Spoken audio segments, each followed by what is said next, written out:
Welcome to the regular council meeting of Tuesday, August the 16th, 2022 at 4:40 p.m.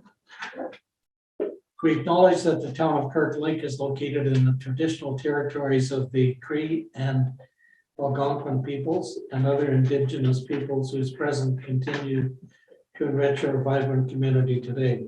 We recognize and offer our gratitude for their care and teachings about the earth and culture. We honor these teachings through our interactions today and every day hereafter. We thank them for sharing this land with us. We commit to ongoing learnings about how cultural identity is celebrated, represented, and honored, as well as the inclusion of Indigenous perspectives through action. Megawitch, thank you. Meeting called to order, and we'll have a moment of silence.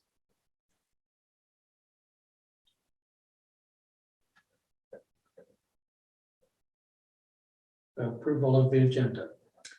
Moved by Councillor Stacey White, seconded by Councillor Rick Owen. Be it resolved that the agenda of the regular meeting of council held on Tuesday, August 16th, 2022 be approved as circulated. All in favor?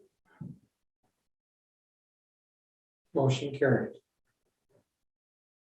Petitions and delegations? None. Oh, sorry. Declaration of pecuniary interest. Councillor Owen.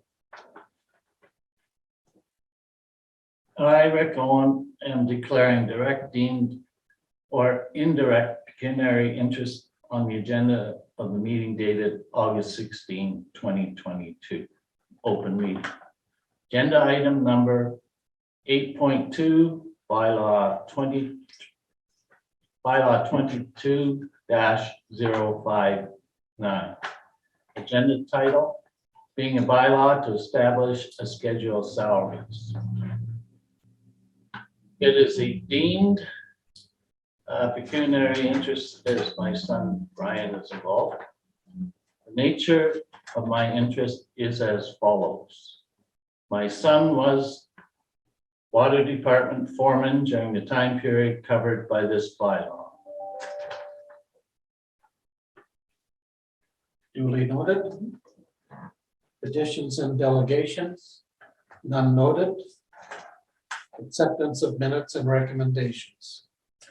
Moved by Councillor Lad Shaba, seconded by Councillor Stacey White. Be it resolved that council approve the following: minutes of the regular meeting of council held July 12th, 2022, minutes of the public meeting held July 26th, 2022, and minutes of the special meeting of council held August 9th, 2022. All in favor? Motion carried. Moved by Councillor Rick Owen, seconded by Councillor Stacey White. Be it resolved that council receives the following: minutes of the Committee of Adjustment meeting held March 29th, 2022, minutes of the Planning Advisory Committee meeting held June 24th, 2021, minutes of the Museum Advisory Committee meeting held June 1st, 2022, and minutes of the Police Services Board meeting held May 11th, 2022. All in favor? Motion carried. Reports of municipal officers and communications. Item 6.1. We'll have Mark Belanger from Baker Tilly. Audited financial statements. Accompanied by Lloyd Frank.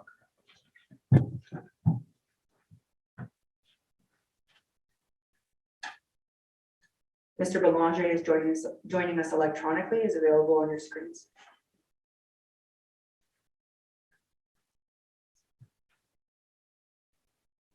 Go ahead, Mark. Excellent. And good afternoon, everybody. Maybe just before I begin, a very quick introduction of myself. My name is Mark Belanger, and I have about 15 years experience with auditing and municipalities. And I did want to take this opportunity as well to thank you on behalf of Baker Tilly SNT to appointing us as the auditors for your 2021 financial statements. It's been a pleasure working with your management team so far. Looking forward to continuing to work with them over our appointed term. So I believe the intention how we're going to proceed. I will go over our independent auditors reports as well as our audit findings report and a little benchmarking report that we put together for council, and that will be followed up by the financial statement presentation. Is that correct? That's correct. Very good. Is it possible, I do not appear to have the capability of sharing my screen. Is that at all possible to provide me access to do so? Yes, I am just about doing that right now. Okay. There you go. Excellent. So hopefully you can see the independent audit report that is up on your screen. And I did want to quickly point out as well, I did notice within the agenda that was circulated to council that our independent auditors reports were not in the financial statements. There was other audit reports with a Grant Thornton header. So these reports will be replacing those within those financial statements that will be released. We do have a draft watermark on these that will be removed pending council's approval of the statements today. So I will go over the independent auditor's report. I'll start with your consolidated financial statements. You will recognize the wording is going to be very similar to what you would have seen in past years. And for that reason, I won't go over line by line in detail. I will focus maybe on some of the more important areas. So in particular, as auditors, we're responsible for issuing the opinion on your audited financial statements. And our opinion does read as follows in the second paragraph. So in our opinion, the accompanying consolidated financial statements present fairly in all material respects the consolidated financial position of the municipal corporation of the town of Kirkland Lake as at December 31st, 2021, and its consolidated results of operations and its consolidated cash flows for the year then ended in accordance with Canadian public sector accounting standards. So in other words, we have issued a clean audit opinion, as you would have seen in prior years. We do go into some detail as to the basis for our opinion, which simply states that our audit was conducted in accordance with Canadian generally accepted auditing standards, as well as stating our independence of the municipality. You will also note an other matter paragraph in both independent auditors reports. This simply refers to the fact that the previous year's audited statements were audited by another auditor, and we do indicate the date that was done and approved by council. And then we go into the various responsibilities of management and those charged with governance, as well as our own responsibilities, which I won't go over into detail, and we'll see this in our audit findings report as well. We have a summary of that information for yourselves. So with that said, we have dated our audit report as of August 16th, 2022, as of today, in anticipation of council approving the consolidated financial statements, and that will be signed by Baker Tilly SMT. Any questions so far on our independent auditors report with regards to your consolidated statements? Excellent. So with that, I'll move quickly to the independent auditors report that will be released with your statement of trust funds. Again, very similar wording to what you would have seen in past years. I won't read the opinion in detail, but essentially very similar to what we would have seen in the previous statement. A very clean audit opinion issued with regards to your 2021 trust statements that would have been prepared by management. Again, very similar wording for basis for the opinion. Other matter paragraph is referred to the fact that previous year was done by another auditor and when that was dated. And we have also dated this independent auditors report as of today in anticipation of council's approval. Questions so far? None noted. Excellent. So if there aren't any questions, I'll move to the audit findings report. And I do believe council had been circulated this document for your review, but if there are any questions, I'm more than happy to answer them as they come up. So we are obligated to report to council and those charged with governance on our audit findings annually. That is based on our audit standards. And so this is just a summary of those particular findings. And we do go into detail of the purpose of this report as well as a table of contents. And as I mentioned, we do summarize the individual responsibilities towards your financial reporting. for yourselves as members of council, management, and ourselves as auditors. And without going into each of these individually and specifically, the primary responsibility of management is to ensure that consolidated statements are prepared and presented in accordance with Canadian public sector accounting standards. Our primary responsibility as auditor is to express an opinion on whether those consolidated financial statements are presented fairly in all material respects. And yourselves as member of council, those charged with governance, is to act as an objective, independent liaison between us and management. Additionally, some of your responsibilities include assisting in the planning process when appropriate for the audit, meeting with us prior to the release and approval of the audited consolidated financial statements, which is currently what we're doing now, as well as reviewing and selecting of any accounting policies, if that were to be applicable during the year, reviewing and approving the draft statements, and advising us of any issues of disclosure, governance, fraud, or illegal acts.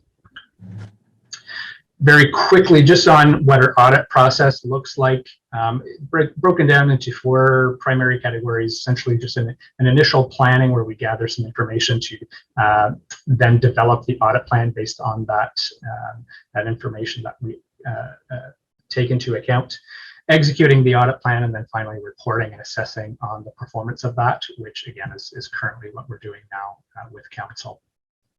As far as our audit approach, we consider testing of internal controls when approaching the audit, and whether we'll take more of a substantive, more of a control testing, or kind of a dual purpose testing. For our first year with the municipality at the town of Kirkland Lake, we did elect to not focus on internal controls. We took what's called, we call a substantive approach to our audit. Primarily the focus is then agreeing financial data to supporting documents such as payroll records, invoices, grant documentation, things of that nature. We would certainly look to evaluate whether testing internal controls would be beneficial for the audit going forward, especially now that we have a much better understanding of the individual processes that that management employs in preparing your financial statements.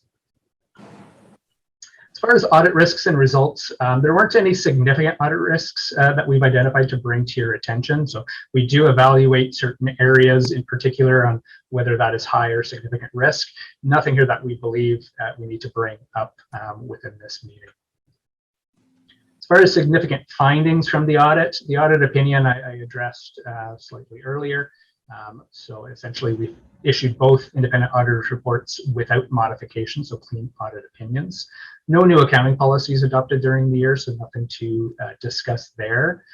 Key estimates, so we do take into account certain areas that are highly estimatable within your financials to evaluate whether those estimates have been done appropriately in our opinion. So we look at the post-employment benefits and compensated absences, tax revenue collections has a degree of estimation as well as the landfill closure and post-closure costs. Regards to materiality, so this is likely a term that you would have heard in previous years. So as auditors, we have to determine a threshold that we believe, if there were an accumulation of errors, would certainly impact your decisions going forward with your financials.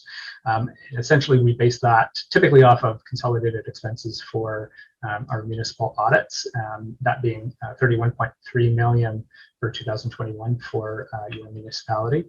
And we determine a factor used, and typically that falls between 1% and 3%. For 2021, we elected 2.5%, and determining that materiality figure, which is 783,000 for our audit. And that's not to say that we are ignoring any figures below that number. We use what's called a performance materiality in determining our specific testing, and that is at 85% that we've determined for 2021, so 665,000, and we certainly go below that as well. We do we utilize what we call scopes in looking at specific balances and specific transactions, to the degree that if we were to come across any trivial errors, which we typically use about 5% of materiality at $39,000 level. If we were to come across anything above $39,000 in errors that have not been corrected in your statements, we would bring that forward to council for your information. So with all that being said, as far as misstatements are concerned, there are no misstatements that to bring to your attention. So nothing above 39,000 that we've come across that have not been reflected or corrected within your financial statements.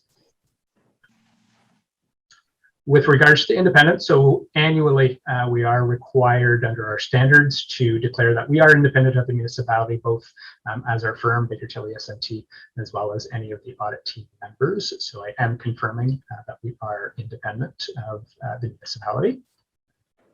And as far as other matters are concerned, so related party transactions, all the related party transactions are properly disclosed in the notes of the consolidated financial statements. There had been no significant transactions entered into by the entity that we believe you should be aware of.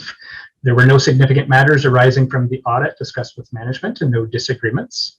We do request that management prepare a letter to us that would reaffirm various representations that were provided to us and we have relied upon. So I will ask management to send that signed letter when possible, essentially just reaffirming that all information that we would have needed to be able to do the audit has been provided. With regards to internal control recommendations and management letters, we will be issuing a management letter, but nothing of significance that we believe needs to be addressed with council at this time. You will get a copy of the letter that goes into some minor recommendations that, based on discussions with management, we believe are being addressed appropriately. And finally, as far as other matters, we did not identify any instances of illegal acts, fraud, intentional misstatements, or errors during the audit, nor were there any instances of non-compliance of laws, regulation that were identified.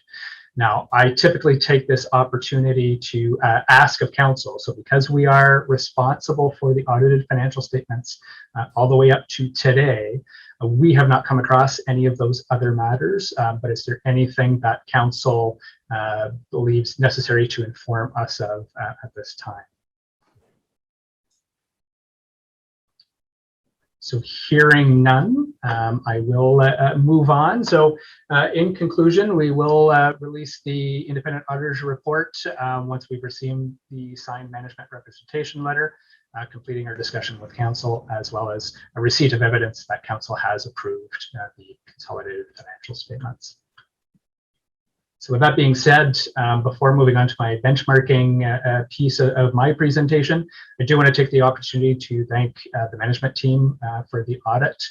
It's certainly, it can be a challenge when changing auditors. From our point of view, that transition was very, very smooth.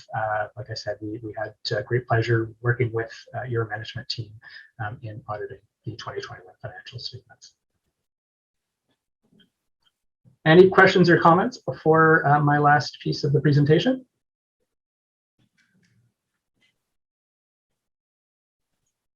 Hearing none, I will move on to our benchmarking PowerPoint that we put together for you.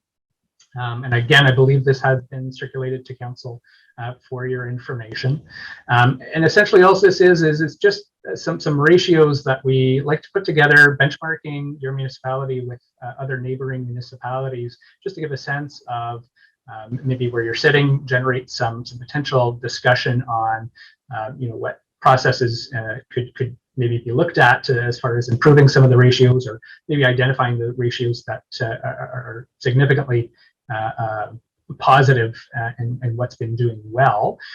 We do have a little bit of a disclaimer. None of these numbers, with the exception of the figures from the town of Kirkland Lake, are audited. So we do pull this information from the FIRs, the financial information returns that are issued to the ministry annually by all the municipalities in the region. And we take that information. It's all public, so we have access to that, and we put it in a format where we're able to compare certain figures. So on the left, you would see your town's ratios, and then on the right, a municipal comparison as to where you kind of sit amongst some of your neighbors. And a few points to mention here, because this is financial information return information.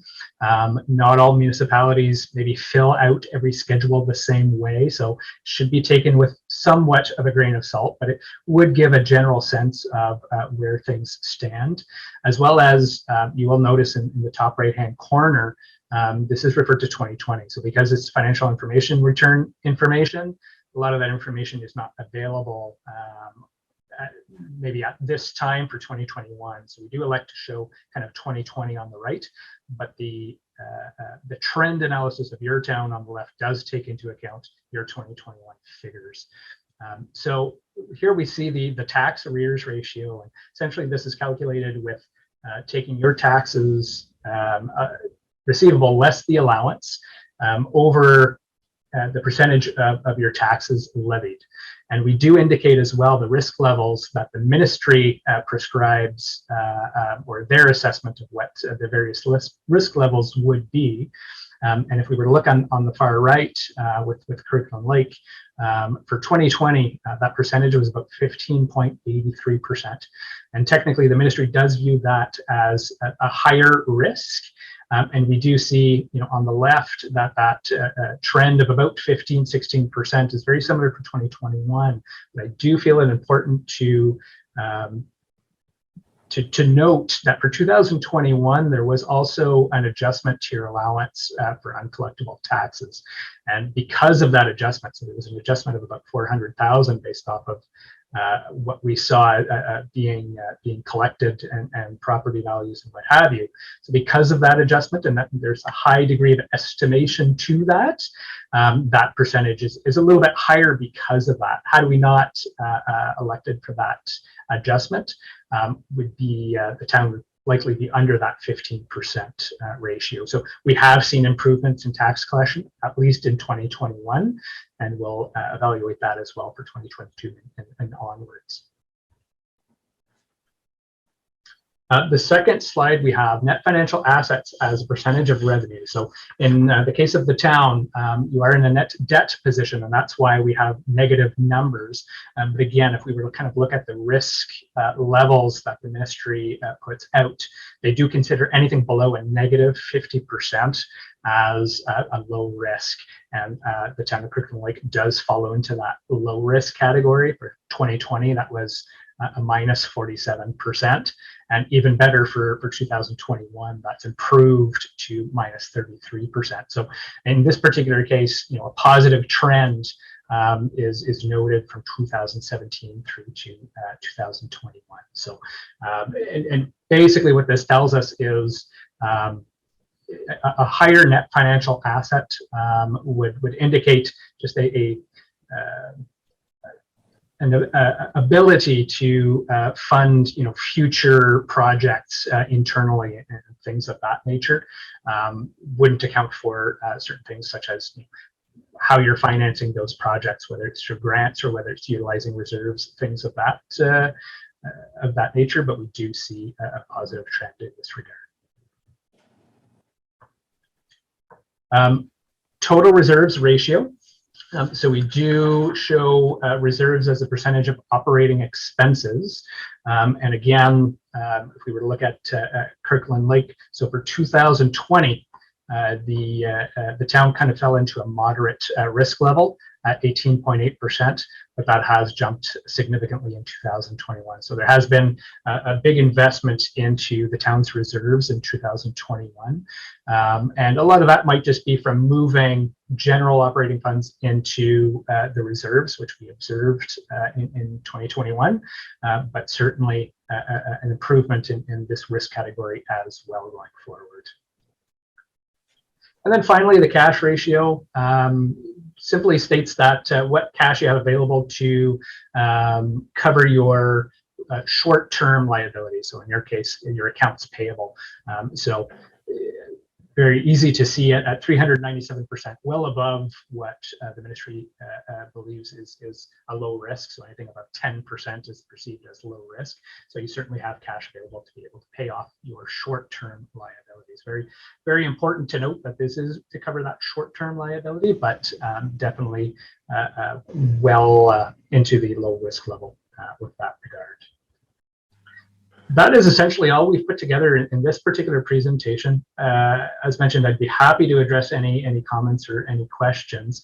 If council does see any opportunities for other ratios that they would like to see in future years, we'd be happy to look into that as well and build that into our presentation or our template. As well as, we've selected a few municipalities here just as far as the benchmarking is concerned. But if you'd like to see other municipalities for this comparison, or you'd like to see some of these municipalities removed because of certain factors, more than happy to do that as well.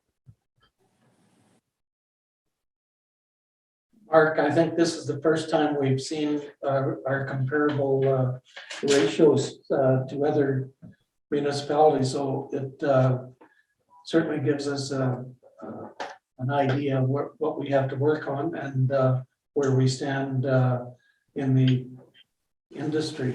I'm just curious, cash ratio, is that working capital? This would be any cash, so it does not take into account any restricted cash. This is strictly what you have available as cash over your accounts payable. So it should be taken a bit of a grain of salt for that reason. So it wouldn't take into account cash that you have maybe put aside for your reserve funding, for example, or if there's restricted cash as far as your deferred revenues are concerned as well. So this is just what is available in cash overall and what is in your accounts payable as of December 31st, 2021. Okay, thank you. Any other comments from council? None noted. Well, thank you for a very detailed report, Mark. Getting off on the right foot, obviously. So thanks again. Thank you. Just like to take a second to thank you as well, Mark. I know being an auditor in the past that this audit went very well, and I appreciate you and Noel who showed up for the field work and getting to this stage where council can see the final product. Thank you. Thank you. No other comments? Do we have a motion?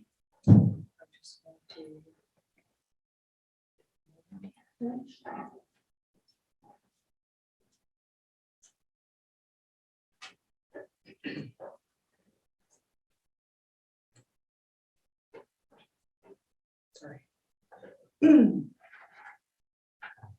Moved by Councillor Owen has stepped out. Do you want to wait for Councillor Owen, Your Worship? Or somebody else? Councillor White, can you turn on your video, please?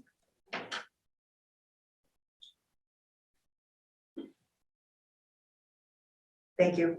Just want to make sure that we have quorum in the room when we read the recommendation. Moved by Councillor Lad Shaba, seconded by Councillor White. Be it resolved that report number 2022 Fin 10 entitled 2021 audited financial statement be received, and that council for the corporation of the town of Kirkland Lake hereby approves the consolidated financial statements of the town of Kirkland Lake for the year ended December 31st, 2021, and that council for the corporation of the town of Kirkland Lake hereby approves the trust fund balance sheet and the statement of continuity of the town of Kirkland Lake and its affiliated boards for the year ended December 31st, 2021.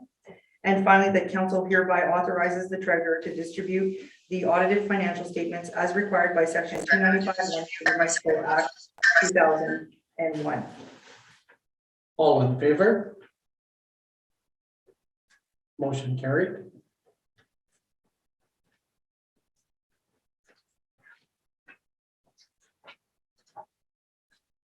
Item 6.2, Ontario Regulation Public Accounting Sector Accounting Board PSAB reconciliation. Lloyd. Your worship, and through you to council, it's quite a mouthful. I don't use it too often myself in my world. This is a required disclosure to council. Our financial statements are prepared on the basis of PSAB or Public Sector Accounting Board standards. But our budget isn't. Our budget is prepared under the method that's historically used by many smaller municipalities. And if you choose that method to do your budget, you're required to do this reconciliation back to PSAB or what the statements look like. So you can see there's several adjusting items here. I'm just going to quickly say that the titles of them. I think most of you are familiar with them. We talk about them an awful lot in the budget process. You see them frequently in reports and stuff like that. So the amortization expense, the post-employment benefits expenses, the solid waste land closure, post-closure expenses, the tangible capital asset additions, the long-term debt principal repayments, the proceeds from long-term debt, and the transfers to from reserves and reserve funds. So in short, those are all treated differently under PSAB than they are under the budgeting method that we use. The budgeting method we use is acceptable. We're not offending any rules or anything like that. It's just, this is a housekeeping item to say, if you don't use PSAB, we have to disclose these particular adjustments to get back to what in theory is the PSAB method. So all these numbers you've seen in some form or another, they were actually in the budget this year. But we're just breaking them out, to, like I said, to get back to that required standard. I'd be happy to answer any questions about this. Any questions or Councillor Owen? Yeah, I just have one question. Revenue from long-term debt. What is that? So under budgeting, the way we do a budget right now, we count on any new debt that we bring in to offset having to do an extra tax levy. Okay. So if we go out and get, in this example, we have 2.1 million that we budgeted for. That means we don't have to go out and raise $2.1 million more of taxes to pay for those particular items. So that's why it's called revenue. Yeah, In this reconciliation model. It's an old terminology from before the PSAB standard requirements. But yeah, that's essentially what. thanks, because revenue was, when I run up debt, I don't get revenue off it. I want to know how to do that. I'm glad you explained that. Thank you very much. Lloyd, of particular interest was the solar plant. After depreciation, we're showing a loss. When was the last time we spoken to the people in Kapuskasing about revenue streams? Initially, the projections were about 125 or 150 a year per partner. To date, we haven't seen anything. And I think it's time, I don't know where we're at on it, honestly, but I'd really like to know sometime in the near future as to what, why we're not meeting the revenue streams if we're not. I believe part of it is the winter weather that we're getting, because the revenues are not as high as expected, but just some overall information from them. So I've been talking to them over the last couple of months. The numbers that are in the statements that were in the earlier report are off of their draft financial statements. So you're correct in characterizing it as a loss, and including amortization. Yeah. I don't have a direct answer to you why the revenues are down for this year. I haven't quite got that far in my discussions with them, trying to sort out some other things. There will be a required meeting, or just like any other corporation, they have to have a meeting with the directors, which should probably be happening later this month, possibly early September. At that point, we'll probably have a better idea of what the performance issues are. I'm not really in a position to kind of talk about the long term, essentially the underlying comment you made here, which is, they promised a certain amount and we're not realizing that. Well, they were projecting. Yeah, exactly. So if it's to your pleasure, I'd like to bring this kind of back at a later time after we finish their financial statements. And it's just going to require a bit more time and effort to kind of nail down the answers to that question's a little bit more than just a simple, winter was bad or something like that. I didn't expect you to. Yeah, no, I've been looking. I just haven't quite got enough information yet to kind of answer the question properly. It just seems like we've been operating 3.5 years, and we haven't seen any money out of it. And it's been a bit of a disappointment for startup. And just my general comment. Yeah. Councillor Owen. Yes, your worship, thank you for bringing up that whole situation. I would like to see them at an open council meeting so we can ask questions. We own 51% of that corporation. Yep. And yet I feel we're being kept in the dark. We are the majority shareholders in that corporation. So I don't think it's unreasonable to say, hey, this is what you're projected. Now, we've heard about their financing troubles, whatever. But quite frankly, I'm tired of the excuses. I think the ratepayers are tired of the excuses. And it's time for them to show their faces, come down here and answer to council. So we can ask the questions we have. I mean, it's not fair to Lloyd, it's not fair to you, you're on the board. Ultimately, we're the board of the corporation that holds 51%. We should be able to directly find out what's going on, and we should be able, because we are the majority shareholder, we should be able to dictate to them, not them dictate to us. So hopefully in the near future, we can get them down to answer questions. I agree with you, Councillor Owen. And Lloyd, when you're talking to them, could we suggest that they do make a presentation to council directly?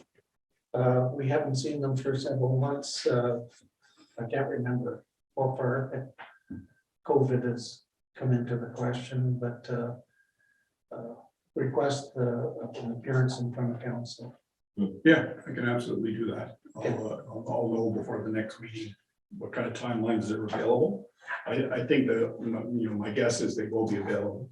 They have been in the past and, but timelines, I'm not 100% sure. Okay. Any other, Mr. Shaba? Okay, thank you, your worship. That's one of my questions for today. And I've been at this for a while about the revenue stream from the solar farm. I believe the CEO came to one of our meetings in the past.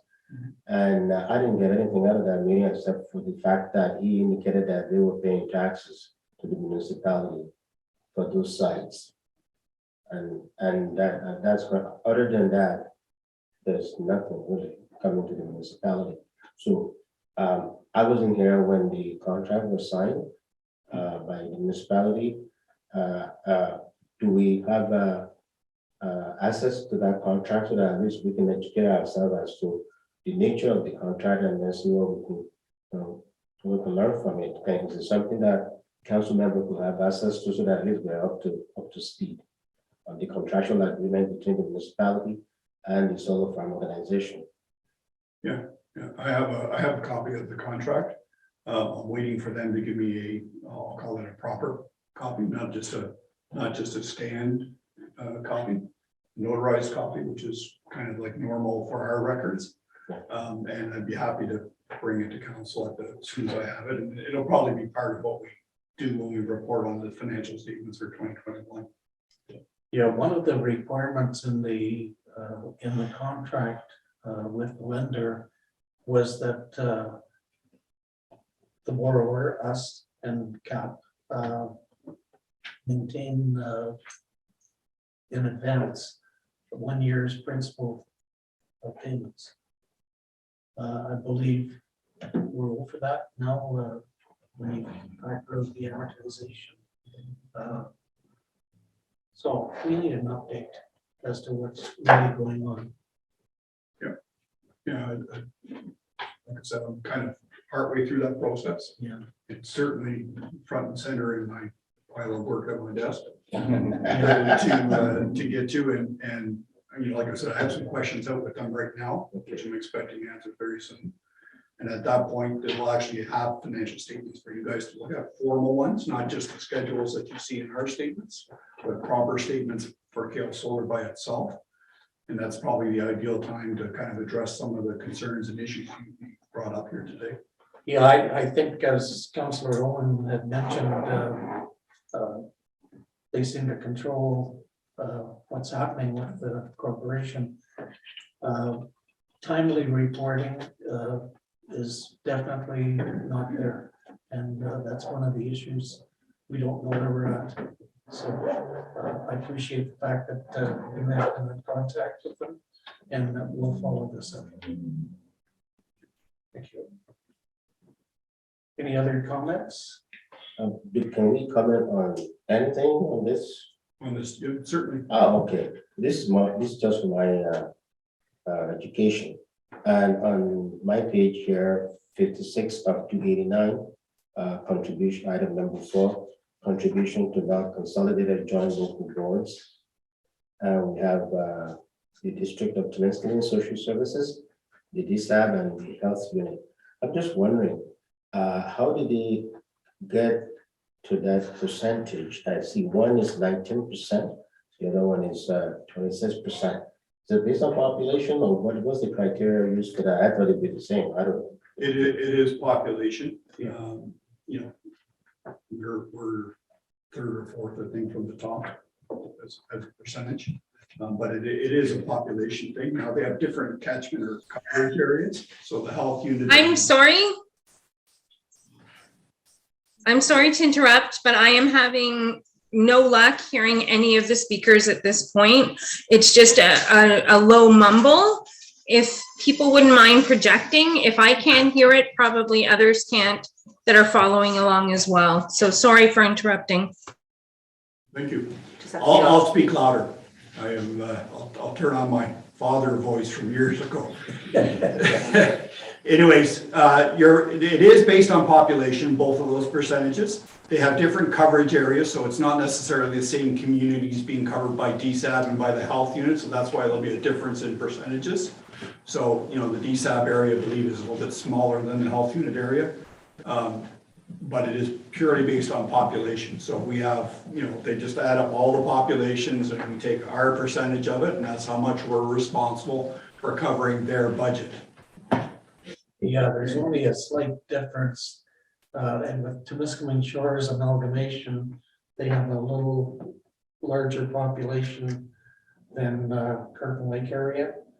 So whether it's 19 and we're 18, but it's pretty close. Okay. It's as Lloyd said, it's based on population. Okay, but the other one that I have is the clinic, just down the road. There's a line here indicating that we're absorbing 50% of their debt. So who's absorbing the other 50%? What, Is that the health? No, the health unit, sorry. The family health team, you mean? No, the clinic care. Yeah, the family health, it's the family The health. family health, yeah. Proper, Yeah, the family health unit, sorry. So after they're funding, the hospital also shares in the. Oh, I see, we have a partnership with the hospital. And the obvious, you know, funding sources outside that they can access depending on, just like us, they go looking for funds for projects and stuff like that. Yeah, it's actually not that much. It's $11,000 a year from the hospital and from us. Okay. They pay rent. We own town of Kirkland Lake and the hospital own the property. So it's leased out to them. And it's, I think it's paid for now. Yeah, again, Lloyd, this is a request for information. I had asked a previous intern CAO for a copy of the contract that we have. with the Family Health Center, I believe. Or maybe it's the Family Health Team. I know they're two different entities. I know it's a partnership with the hospital. I just learned now that we're sharing 50-50. I was wondering if you could possibly make a copy of that agreement available to the mayor and council, as none of us who currently sit on council, to my knowledge, have seen that agreement, but we have asked about it in the past, so it'd be nice just to have the information. And that's not a rush job. I realize you have a stack of things on your desk. I'm not being critical by any sense. I will get something to you guys. Thank you. Any other comments? Yeah, let's go a couple of more. Do we have anybody on council sitting on their board, the family health team? I sit on it, Oh, okay. and Eugene. And I chair it. Yeah, Eugene shares it. Thank you.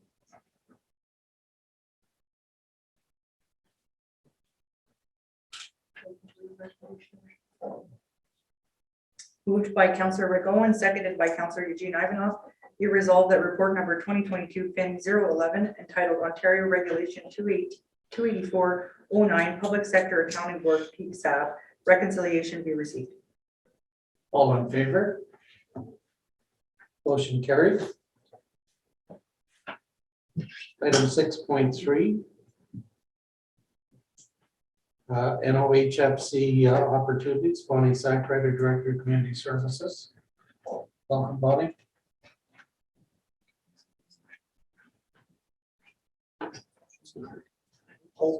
And Sean. Boucard. Apologies.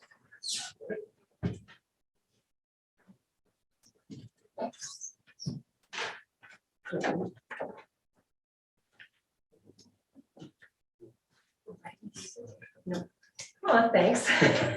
Want to start? Okay. Thank you, Worship, for you to council. You have in front of you information about some funding opportunities through the Northern Ontario Heritage Fund. We have met, staff have met with the Northern Development Advisor. She has provided information on the various funds that are available and has provided her support for us to apply for these funds. She believes that they fit well within the parameters. So there's two different funds that we're looking for. One is the Community Enhancement Program, Rural Funding Stream, and one is the Workforce Development Stream. So we'll go through each one of them quite briefly for you, and if you have questions, feel free to let us know. So the first one is the Rural Enhancement Funding Stream. And when we first found out about these, and there was encouragement from the advisor to apply to various areas, we did bring it to senior management and we talked as a group about what was available and where the programs would fit. So for this one, it's incremental improvements, repairs, and renovations to improve and extend the useful life of capital assets, and that includes recreational facilities. The funding that is available for communities over 1,500 people is 75% of total eligible cost to a maximum of $500,000. So the reason that we started thinking about this was from the statement in the service delivery review from WSCS that council received last December. They had stated in that keeping the original swimming pool as is currently presents a significant risk and liability implications under PS 3280 asset retirement obligation. We did ask them for some further information. What does that really mean? And briefly, there's a fairly good synopsis in your report, but briefly, the asset retirement obligation does require municipal governments to assess their liabilities to retire their assets. We need to undertake the assessment and determine the cost to retire the asset and put the liability on the books. And this is new as of April 1st, 2022 for the audited financial statements. So if we have something such as the old pool that is no longer a working asset, if we don't renovate it into something useful or remove it from the building, it could negatively affect the balance sheet, depending on what the decision of council is for the facility. If we don't remediate the current problems that are there, it will create or could create a future liability, as was explained here. So knowing that, we looked to see when was the last time that the old pool area was discussed at council. It was about 4 years ago. And at that time, there were a few options brought to council of what could be done with the old pool area. One was that it could be renovated into usable space, and we had architectural drawings, and it was quite nice, but it would be an ambitious project. It was coming in at around $5 million. The other option would be to take that area of the building right off of the existing community complex. And that was also around $5 million. And at that time, council wanted just to leave things status quo. And that makes sense up until the point of knowing that now it could be a negative area on the balance sheet. What we now spoke to the advisor about was starting the process to make that some sort of usable space. We don't need to scope out exactly what that's going to be at this point. Really, what I'm looking at is we've got an area that is a big basin that's empty, that definitely poses a health and safety hazard. We have health and safety due to the moisture. We would need to remediate the mold behind the walls. We've got a leaking ceiling. We've got broken glass. So I would like to look for funding to start that process, just to get it started, to get into usable space. It could be stacked. We probably won't get it to anything usable with these dollars, or maybe we will. We haven't gone out to see what the cost would be for any of that. So we're basically looking at starting the remediation of the old pool and stage it as grants become available. Do you want me to go on to the insurance, or do you want to have questions for this one? Councillor Owen. Yeah, I don't remember council making a decision to keep that part of the building. I could be wrong. Correct me if I'm wrong. It wouldn't be the first time I was wrong. We did, Rick. When did we pass the resolution? What did we do? I believe to let it just said it as is, Said as is, but we had the option of demolition, definitely. right? So council hasn't made a decision that we're going to keep that building, that part of the building. No, the actual, it said no action to be taken at the time. That was the only decision. Yeah, so council has not made a decision on whether or not we want to demolish that part of the building or not, is what I'm saying. True. So with council not having made that decision, I think we're putting the cart before the horse by applying for grants to spend money. But that's just my opinion, and I'm sure it's not popular. I think part of the issue was 5 million here, 5 million there. And we were at a standstill as to what we could do with the building. We didn't have definite plans. And it was just sit tight.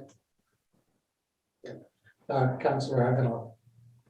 Yeah, no, I'd like to hear the rest of Ms. Sackrider's presentation. I think it's a great way of proceeding. I think looking at how we can utilize that space and maybe refurbish it, because I mean, tearing it off the building and spending $5 million is ridiculous.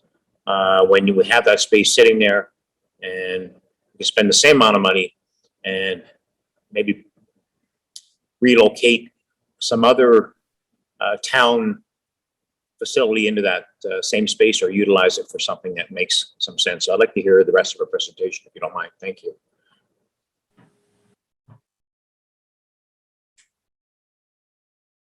Go ahead.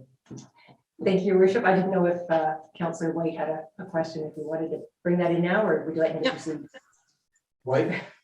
Yes, I just wanted to support the idea of moving this forward. I do agree with Councillor Ivanoff. We have the opportunity in this space to use it. It doesn't have to be what it was 4 years ago when that report was brought forward of the 5.2 and the 4.8. It doesn't have to be that, but it definitely can be something. And we've heard at this table time and time again, don't look a gift horse in the mouth.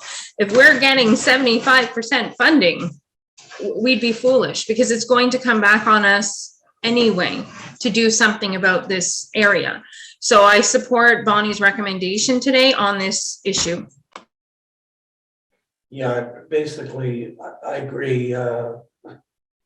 Otherwise, we're just kicking the can down the road. It's going to come back and bite us. So let's hear the rest of it, Bonnie. Certainly, I don't have a lot more with that project. The only other thing was that the advisor recommended that keep it versatile, what the space could be used for, work with community partners. We have reached out to a few community partners who would be very happy to be able to offer their services at a community center type of thing. She definitely recommended learning opportunities for people within the town, community-based events. I mean, she was really the advisor who knows what the funding parameters are, felt that the more versatile the space could be, the better it would be. So you're not pigeonholing yourself into something like a tennis court. I'm just gonna say that. Yeah.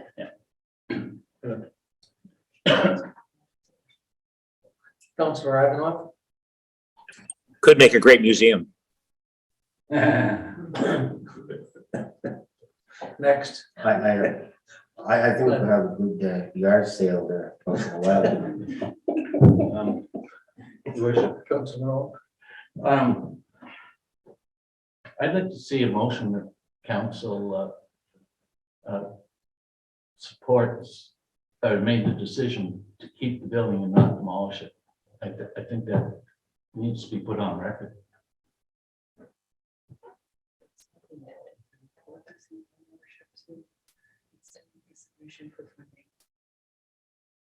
Well, I think we gotta deal with what Bonnie's suggesting first. And I'm not opposing what she's suggesting. Yeah. And I understand procedurally this might be a problem, but maybe at the next meeting, if we put on the agenda, a motion that council has decided, or whatever the wording is, to repurpose the old swimming pool area. So there's something on record that the council decided that. That's all I'm asking. Okay. Your worship, if it's your decided to use it for the price, council.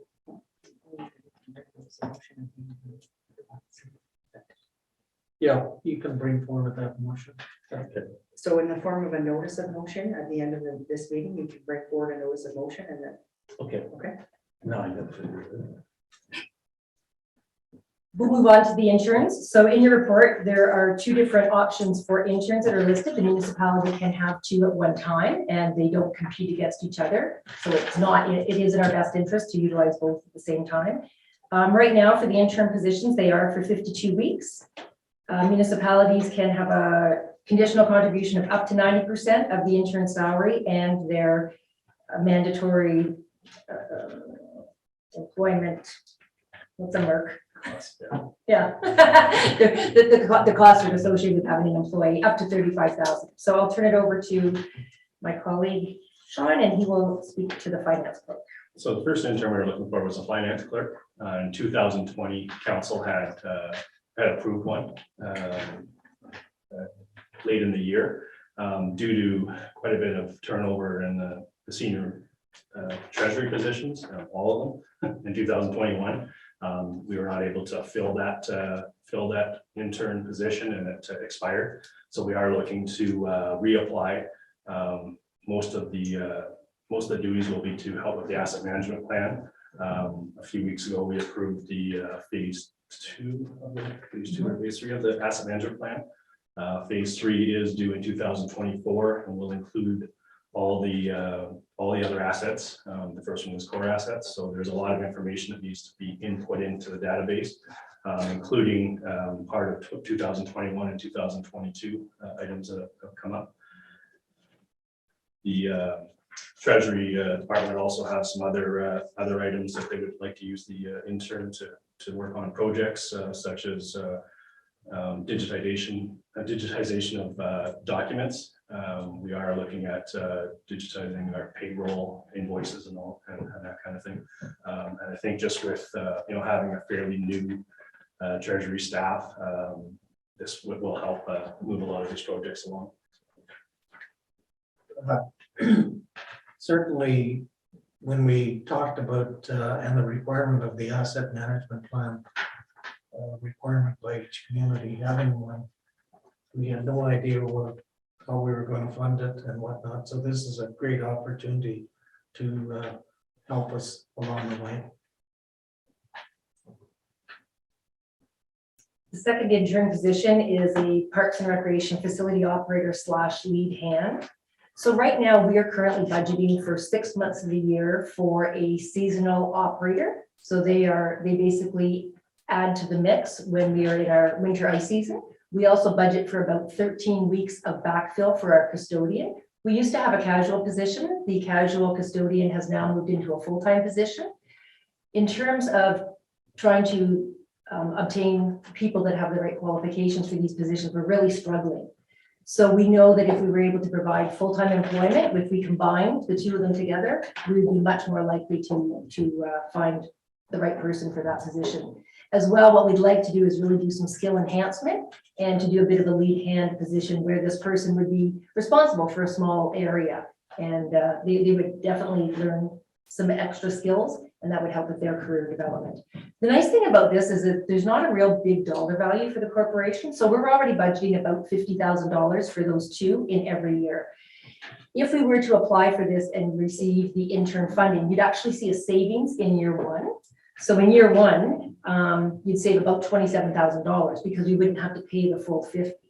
In year two and subsequent, because this is not a 1 year, we are able to apply for an intern position for something new for a year, and then we can sustain it and make it part of our regular capital item, or sorry, our budget for the year. So we would like this to be continued ongoing, and then it would be about $58,000 a year, but we're already budgeting 50. So the difference would be approximately $8,000 in years 2 through, we kept it going, which would probably for a while.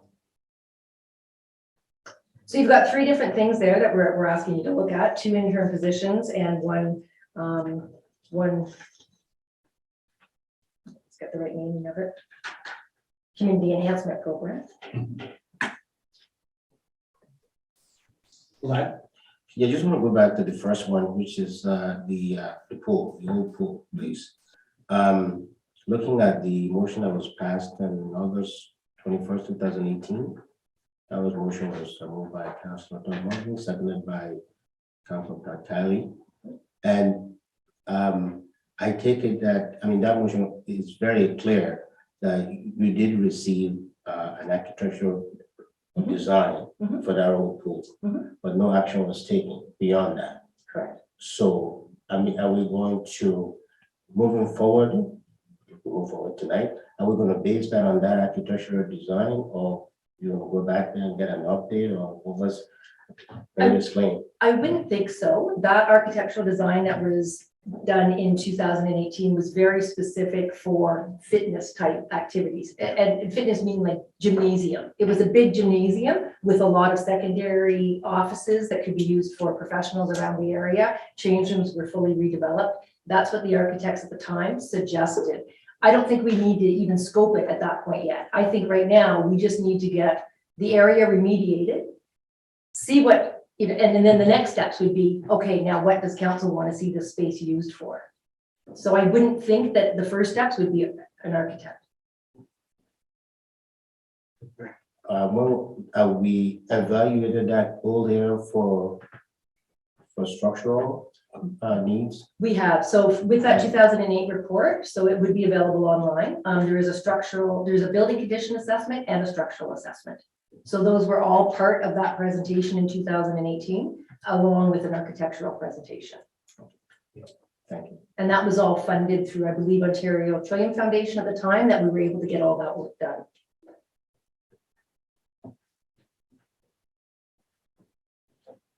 Do we have any concerns? Councillor White? Sorry, Bonnie, Ms. Sackrider, in the report, you outlined some detriments if we didn't move ahead with the intern for the recreation department. You outlined how programming may suffer. I think it would be worth kind of going over those consequences if we don't move forward in this direction. Certainly, thank you through you, your worship. So what would happen if we don't have the ability to have a person? Now, we're really talking even the temporary person as well. So what they do is they are able to ensure that we have probably 19 hours of ice available on a given day. Not that all those hours are used, but if we actually have to reduce our staffing by a person, we aren't able to offer early morning ice and later evening ice. We would have to option to kind of condense the day. And that just means not as many opportunities for the general public. Those would be the main programming areas that we wouldn't be able to do. The other, if we can't backfill in our custodial, and we have had this situation a few times, if we can't clean a building, we can't open the building. So if we don't have the ability to bring someone in to clean when people are on vacation or sick time, we have had areas where we've had to keep them closed. So by adding another body to the mix, it makes all the difference. You can just pull from one more person. Any other comments or concerns? Moved by Councillor Lad Shava, seconded by Councillor Eugene Ivanov. Be it resolved that report number 22 CS 12 entitled NOHFC Opportunities be received. And finally, that council authorize the funding submissions be made for the following. 1, Community Enhancement Program, Rural Enhancement Funding Stream, Old Pool Retrofit. And 2, Workforce Development Stream, Finance Clerk Intern and Parks and Recreation Lead Hand Intern. All in favor? Motion carried. Item 6.4, request for parade permit. The Santa Claus Parade. Jennifer? Good evening, Your Worship and members of council. Very briefly, the Kirkland Lake Chamber of Commerce is requesting permission to host their annual Santa Claus Parade on Friday, November 18th, 2022, between the hours of 7 and 8 p.m. They've also provided an alternate date of Friday, November 25th, 2022. In terms of agency concerns and comments, the Ontario Provincial Police, Kirkland Lake Detachment, the town's Public Works and Fire Emergency Services Department all cited no objections with the request. In terms of road closure notices, historically, parade volunteers coordinate road closure requests directly with our Public Works Department, who will be responsible for providing road closure notices to Kirkland Lake residents on the town's social media platforms. As noted in the report, historically, no fees have been collected from any requesting organizations for parade permits. As such, council is being presented with a recommendation to formally waive the requirement as outlined in bylaw 8665. And I confirm that the chamber does provide the town with a certificate of insurance annually when it does make its request. And administration foresees no issue with council approving a parade permit for this type of historical community event, as allowing the parade to materialize will promote positive community partnerships, which is in line with council's strategic objectives and priorities. And I'm available if there are any questions. Any questions, concerns? None. Oh, Councillor Ivanov. No, being a parade organizer for 15 years, I think it's a great idea. The parade's always well received. I think that people enjoy it, and I fully support giving the chamber the right to have a parade and to waive the $100 parade fee. Thank you. Thank you. All in favor? It's okay. Moved by Councillor Rick Owen, seconded by Councillor Stacey White. Be it resolved that report number 2022 CLK 17 entitled Request for Parade Permit Santa Claus Parade be received, and that council direct that a parade permit be issued to the Kirkland Lake District Chamber of Commerce for Friday, November 18th, 2022, and with an alternative date of Friday, November 25th, 2022. And finally, the council hereby waive the $100 permit fee required as outlined in bylaw 8665. All in favor? Motion carried.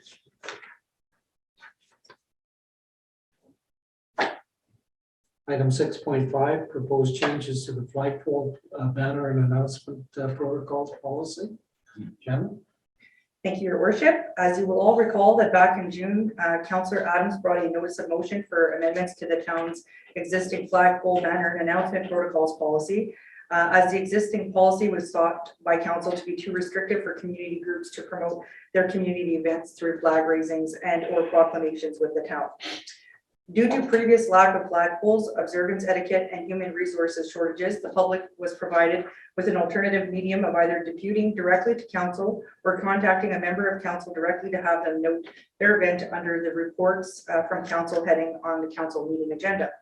Although the pandemic seen a decline in requests, administration have seen a slight increase and have resumed observances of federal flag raisings and half-masting procedures. Prior to the motion, administration remedied the ability of the town to allow for the observances of organizational flags in keeping with the protocols as set out by the Department of Canadian Heritage by erecting 2 angled horizontal flagpoles above the entrance of Town Hall. One pole would fly the town of Kirkland Lake flag and would host any requesting organization flags. The town has flagpoles at 6 locations, noted at page 100 of the agenda, however, only manages 4 locations. As per the proposed standard operating procedure, those 4 locations would be observing any half-masting protocols in place. Administration are recommending that public requests for flag raisings occur at Town Hall as per the proposed standard operating procedure. Administration is also asking for 30 days written notice of any flag raising request or proclamation requests. These types of requests are to be made to the municipal clerk's office as set out in the standard operating procedure. If it's the will of council to proceed, a formal information page will be created on the town's website noting procedures for both flag raising and proclamation requests. Staff recommend that the program be kept in standard operating procedure form to allow for the flexibility of administration to adjust same without delays to requesting agencies. In terms of flagpole replacement costs, staff received a 2022 estimate of approximately $2,600 for the replacement and delivery of any new flagpoles. This cost does not include any costs associated with remediation of sidewalks, feasibility inspections, or landscaping remediation. At this juncture, as noted in the staff report, staff will undertake inspections in 2023 of its flagpoles and provide for any crucial replacements as part of the presentation of the 2023 budget. Pole banners, administration is suggesting that the pole banner program continue to be established in a policy form as presented to council this evening. The pre-existing program is progressing well and is being recommended to continue as per past established protocols, save and accept the installation and removal fee. Staff are suggesting that rather than staff returning to council to establish an annual fee on that installation or removal, that the fee be actually included in the town's user fees bylaw. So the pole banner installation requires the reallocation of staff from other duties and the reallocation rental of equipment. Therefore, administration is recommending a flat fee of $1,500 be established to undertake the work to install and remove these pole banners up to, and I believe 38 of them. And this would be per occurrence and in accordance with the policy. So not per banner, but per request. Sidewalk painting, observance of Pride Month. It was noted that there was a desire for staff to investigate sidewalk painting in the annual observance of Pride Month. Staff was provided with a 2022 estimate of $2,500. Staff have also identified a location for the proposed crosswalk between the CIBC Kirkland Lake branch and the Granite building, which is where Service Canada is located. So should it be council's desire to entertain this cost, administration is suggesting that the funds be budgeted in 2023. Should that be the case, administration would then recommend that members may elect to amend the presented recommendation this evening to include the following, and that council request that the sum required to paint the crosswalk between 21 Prospect Avenue and 13 Government Road West in observance of Pride Month be included in the 2023 Public Works Department's operating budget. And the Director of Public Works and myself are available for any questions should you have any. Councillor Rowland. Yeah, I just have one question. In other communities where they paint the crosswalks, do we know whether the communities, the ratepayers pay for that or whether organizations pay for that? Is there any, like, I'm not against, don't get me wrong, I'm not against what's being proposed. I'm just curious if we checked in to see what other communities do. Through your worship, Councillor Owen, no, I had not had an opportunity to do some research on what other communities were doing in terms of offsetting the cost of crosswalks, but it's certainly something we can look into. Okay, so I had a second question. Okay, the inquiry we had is for Pride Month. Is this going to be exclusive to Pride Month, or could other organizations also take part in a crosswalk painting of the road? Through your worship, to Councillor Owen, at this point, the request was simply for the observance of Pride Month. However, if it's council's desire to create a crosswalk program, because it will be labor intensive, I'm sure, and we'll have a requirement of a schedule, then if that is the will of council, then the recommendation should be amended for us to investigate. Okay, thank you. Councillor Shabbat. Okay, yeah.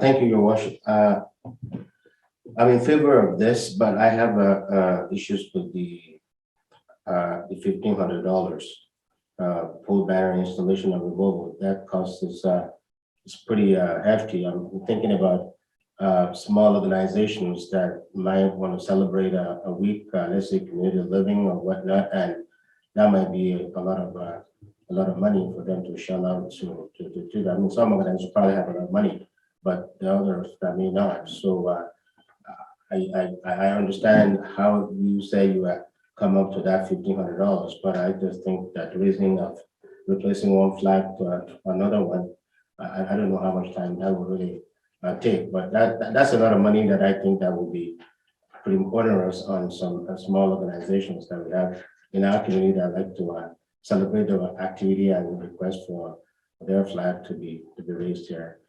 My other concern is that, and how do you handle this if you have a request, two requests overlapping events? So what happened? I don't know, did it ever happen before, but what happened, do we have two separate groups celebrating whatever they're celebrating in the same week and they all come to you, we want our flag to be here, so how do you handle that? Thank you. Your worship, if I may answer the question. So let me delineate between what a pole banner is and a flag raising is. Okay. So the reason why staff wanted to separate the flag raising from the pole banners because they're two separate things. The pole banners are the specialized flags that are placed horizontally on the established areas in town. Yes. Those are not the flags that would be raised at town for the observance of a group. So they wouldn't have to pay the $1,500 fee. That's simply for the up to 38, I think 36 or 38 flags in downtown at those established locations. There is no fee for a request for flag raising. Okay. In terms of the question may be the fee may be too high for not-for-profit in terms of pole banners. There may be funding avenues such as the town's community grants program where organizations may make application for funding there. And then the second part of your question, which was how do you deal with two simultaneous requests? It's a first come, first serve as per the standard operating procedure. I've had it in the past where at previous municipalities where we've had similar organizations with a similar mandate apply at the same time, and we've encouraged them to work together to have some kind of ceremonial togetherness. Okay. It is though a first come, first serve basis. Thank you. Can I ask, we're not charging for the pole now, are we? The pole raising? I can invite the director of Public Works to come and answer the question about pole banners. I'm just wondering what demand there is in comparison to all of a sudden from nothing, if we're not charging them and now $1,500. It's a pretty hefty kick in the business. Yes, it is. I don't quite understand the question. Well, how many people are using or groups using the pole? Just the one, right now would be the Royal Canadian Legion. They put up, or they would like to install pole banners. Okay. So we don't charge them right now. We hadn't been, no. But this would apply. I believe there's an agreement with the Legion that they aren't paid for up to and including this year, but beyond that, it would apply. Well, $1,500 is a lot of money for, I realize we have the expense. I'm not taking away, but the Legion can't afford it. Just my opinion. Right. Yeah, just a little history on the pole banners. I'll go back in my journalism days. Originally, organizations were responsible for the cost of putting up and taking down the banners. When we first got the poles on the streetlights. And then somewhere over a period of time, that charge disappeared. Now, whether it was officially withdrawn or not, I don't know. I didn't follow it that closely. I have no problem with charging organizations the cost of putting up the banners. We are providing service for them. I also have no problem with the Legion, or for that matter, any other group, coming to council and asking for an exemption.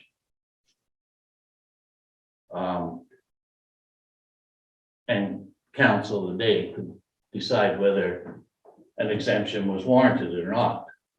But I think we should go back to the way it was originally set up, and that is the group putting up the banners is responsible for the cost of putting them up. I don't know how this would work, but you know, what if a group only wanted one block of government road? You know what I mean? Like, they may not want their banners at the entrance, like on the outskirts. That would be my only concern. But having said that, I've never seen that happen. So it may be I probably shouldn't have said it. Okay, so through his worship to Councillor Owen, in the proposed policy, there is language, I took the language from the past policy. There is an addition to the language that identifies that should a situation arise where the Director of Public Works doesn't feel comfortable in making such a decision, that together with the Chief Administrative Officer, the request could be brought forward to council to be managed at that level. So there is that opportunity that's built into the policy. I think that's fair. Any other concerns or comments? Okay, I'll read the recommendation. Moved by Councillor Stacey White, seconded by Councillor Latchava.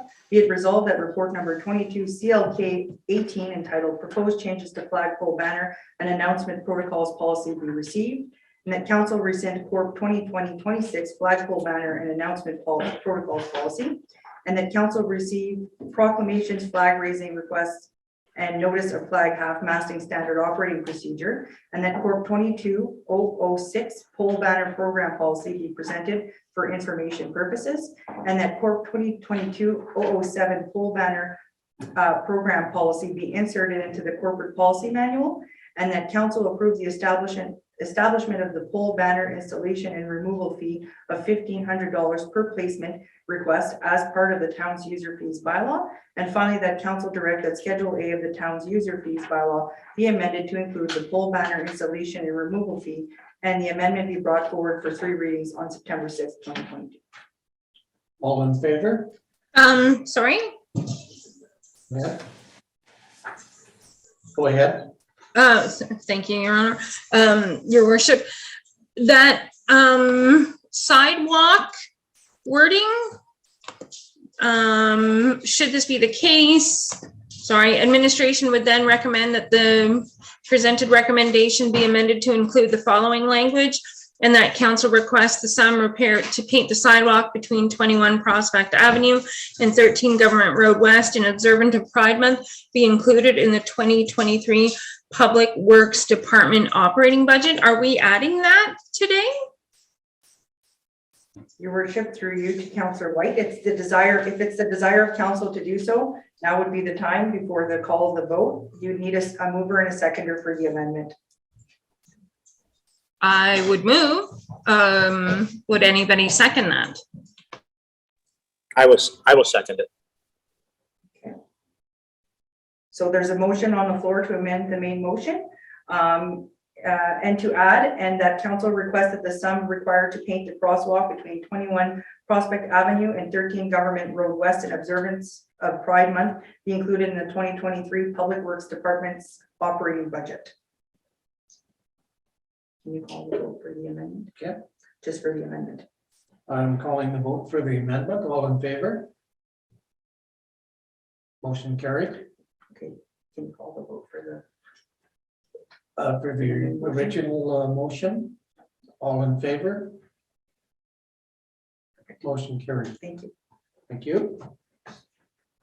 Item 6.6. Amendment to site control agreement 156 Dublin Road West. Jenna McNaughton. Welcome, Jenna. Thank you, Your Worship. We received a request from the local McDonald's to add a dual lane drive-through to their site. So due to the reconfiguration of their site plan, it did trigger a site plan control agreement amendment.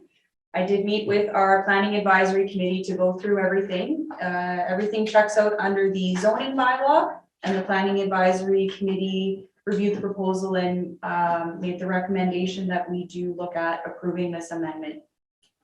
So I'm happy to take any questions if there are any in relation to that. Councillor Ivanhoe. Welcome to 2022. That's been happening in every restaurant across the country. So just a matter of time. And I think it's a great idea. Thank you. Councillor Owen. Yeah, one question for Ms. McNaughton. Did we also send the recommendation that they move their handicap parking closer to the building? Yes, the planning advisory committee did make the recommendation that the applicant look at relocating their accessible spaces closer to the building. So we did communicate that to them, but their site plan control agreement does meet the requirements at this time. Any other comments? Concerns? We have a motion. Moved by Councillor Rick Owens, seconded by Councillor Eugene Ivanov. Be it resolved that report number 2022 DEV 34 entitled Amendment to Site Plan Control Agreement for 155 Government Road West be received, and the council hereby approve the amendment to the Site Plan Control Agreement for 155 Government Road West, and that council authorize the mayor and clerk to execute the Site Plan Control Agreement and all appropriate documents, and finally that the bylaw be given 3 readings at the August 16th, 2022 meeting of council. All in favor? Motion carried. Item 6.7, request to purchase 4 and 6 main. Jennifer, would you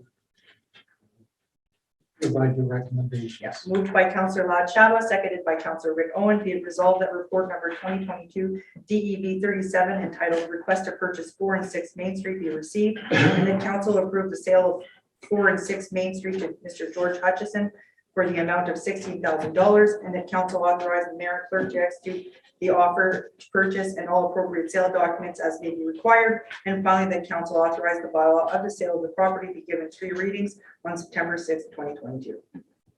Any further discussion? None noted. All in favor? Motion carried. Item 6.8, easement agreement with Hydro One Networks, closed Comfort Street Road allowance. Ms. McNaughton. Thank you, Your Worship. Through you to council, we received a request from Hydro One to enter into an easement agreement for the purposes of placing 1 pole and 3 anchors. The location is within the closed road allowance for Comfort Street, adjacent to the old wastewater treatment plant at 50 Comfort Street, sorry. Staff did meet with them on site and there was no concerns with the location, so they are just looking at entering into the easement agreement at this time. Any comments, concerns? None noted. We have a motion. Thank you, Your Worship. Moved by Councillor Eugene Ivanov, seconded by Councillor Stacy White. Be resolved that report number 2022 DUV 36 entitled Easement Agreement with Hydro One Networks Inc. Closed Comfort Street Road Allowance be received, and that council authorize the mayor and clerk to execute an easement agreement with Hydro One Networks Inc. And finally, that council authorize the bylaw of the execution agreement be given 3 readings on August 16th, 2022. All in favor? Motion carried. Item 6.9, request for temporary land use agreement with Enbridge Gas. Ms. McNaughton. Thank you, Your Worship. Through you to council, we received a request from Enbridge Gas last year in regards to upgrading their pipeline just north of Archer Drive. When they were close to getting on site, they realized that they missed a portion of the land, so they're just requesting to temporarily use this land for a staging area in relation to those agreements that we permitted last year. Any comments, concerns? None noted. We have a motion. Moved by Counselor Rick Owens, seconded by Counselor Lad Shaba. Be it resolved that report number 2022 DEV 39 entitled Request for Temporary Land Use Agreement in Enbridge Gas be received, and that council authorize the mayor and clerk to execute the temporary land use agreement with Enbridge Gas. And finally, that council authorize the bylaw of the execution agreement be given 3 readings on August 16, 2022. All in favor? Motion carried. Item 6.10, request to purchase surplus land, East Part Lot 196.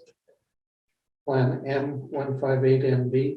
Jennifer, would you make your recommendations? Moved by Counselor Lad Shaba, seconded by Counselor Eugene Ivanovich, be it resolved that report number 2022 DEV 40 entitled Request to Purchase Surplus Land, East Part Lot 196, M158 and B be received for information. All in favor? Motion carried. Thank you. Thank you. Item 6.11, tipping fee reduction policy. We have Mr. Charbonneau here or? Hi. You look like him. I do my best to imitate all of the stuff. The report before you stems from a request from council to review the tipping fee reduction policy. The new policy has been written so that it clarifies under what conditions somebody may apply. We're very specific about public health and safety as well as beautification. What the process is, what the documentation they would have to provide as part of their application, and wherein the authority to approve resides, which would be the CAO or designate. Any questions?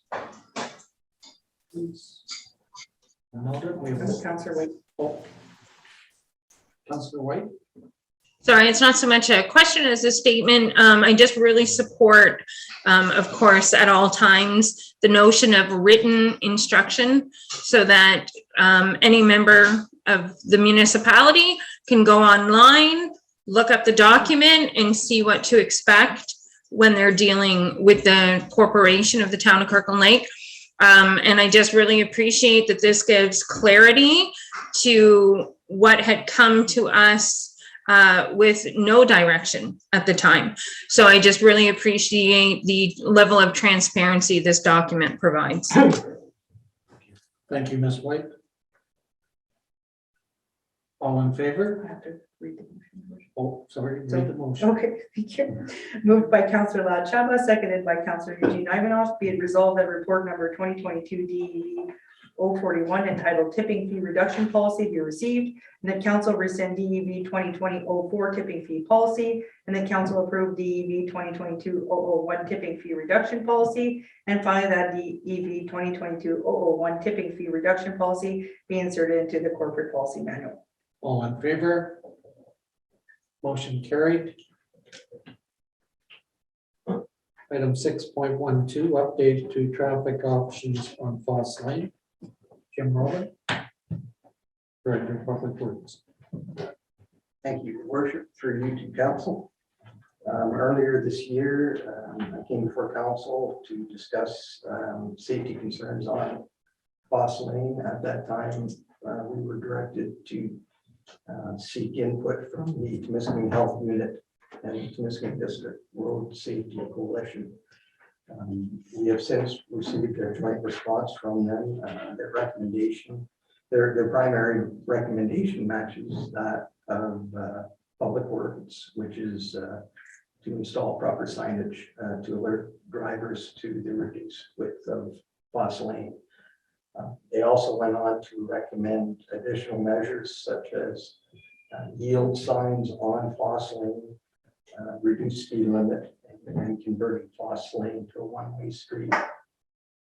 These were all considered, but at this time, we are recommending just the installation of the road narrows sign on the northbound of Burnside Drive. The report addresses the other options for addressing the safety concerns. There are things like the additional signage, the reduced speed limit, traffic calming devices. But these are all issues that can be considered should there be further concerns. So at this time, we're simply recommending the road narrow sign. I think that offers a good alternative, and if it doesn't work, we can always come back to the one-way street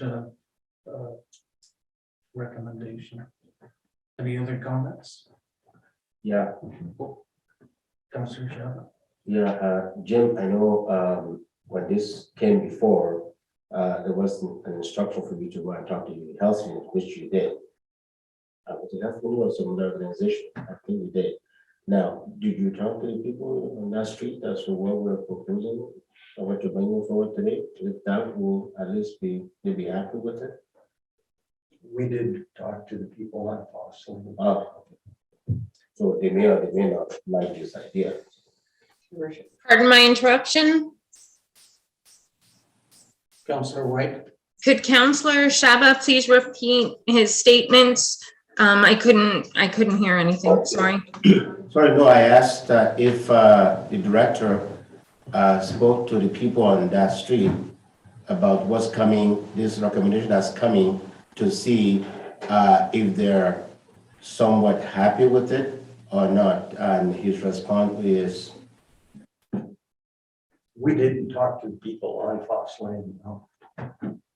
Your worship, if I may, supplemental, the actual complaint came from a member of, the complainant came from a person One. located on Foss Lane. yeah, one person, yeah. I just wanted to. Yeah, he's not the only person on that street, so. Yep. Councillor Owen? Yeah, I think I agree with Jim completely. You put up the sign, and the health unit and Timiskaming Road Safety Coalition have given us other options. Should people in that neighborhood still not be happy with the results? But again, when we got the report from the OPP on the number of incidents that happened on Foss Lane, it was not a high number. And I think that's because most people that live in Kirkland Lake know what they're driving into. So I'm all in favor of supporting Mr. Roman's recommendation of putting up the signs. And then if the next council continues to get inquiries, they can look at the other recommendations. Thank you. I concur with Councillor Owen. Any other comments? Concerns? We have a motion. Do your worship, moved by Councillor Stacy White, seconded by Councillor Rick Owen. Be it resolved that report number 2022 PW 12 entitled Update to Traffic Options for Foss Lane be received. And finally, that council authorize the installation of a road narrow sign and a tab on the northbound lane of Burnside Drive at the Gregson Foss intersection. All in favor? Motion carried. Item 6.13, emergency repair to vacuum flusher truck. Mr. Roman?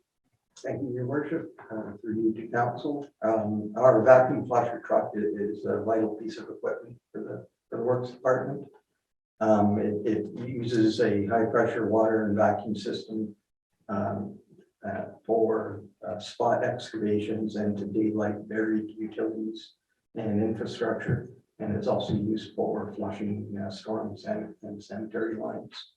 The pump, which provides the high pressure water, has failed. And we did have an authorized serviceman come have a look at it, but he was unsuccessful in repairing it. His recommendation was to replace the pump. Now, we got quotations for replacing the pump. We could replace it with a new pump at approximately $25,000, or we can use a remanufactured pump for approximately $50,000. We are recommending going with the new pump.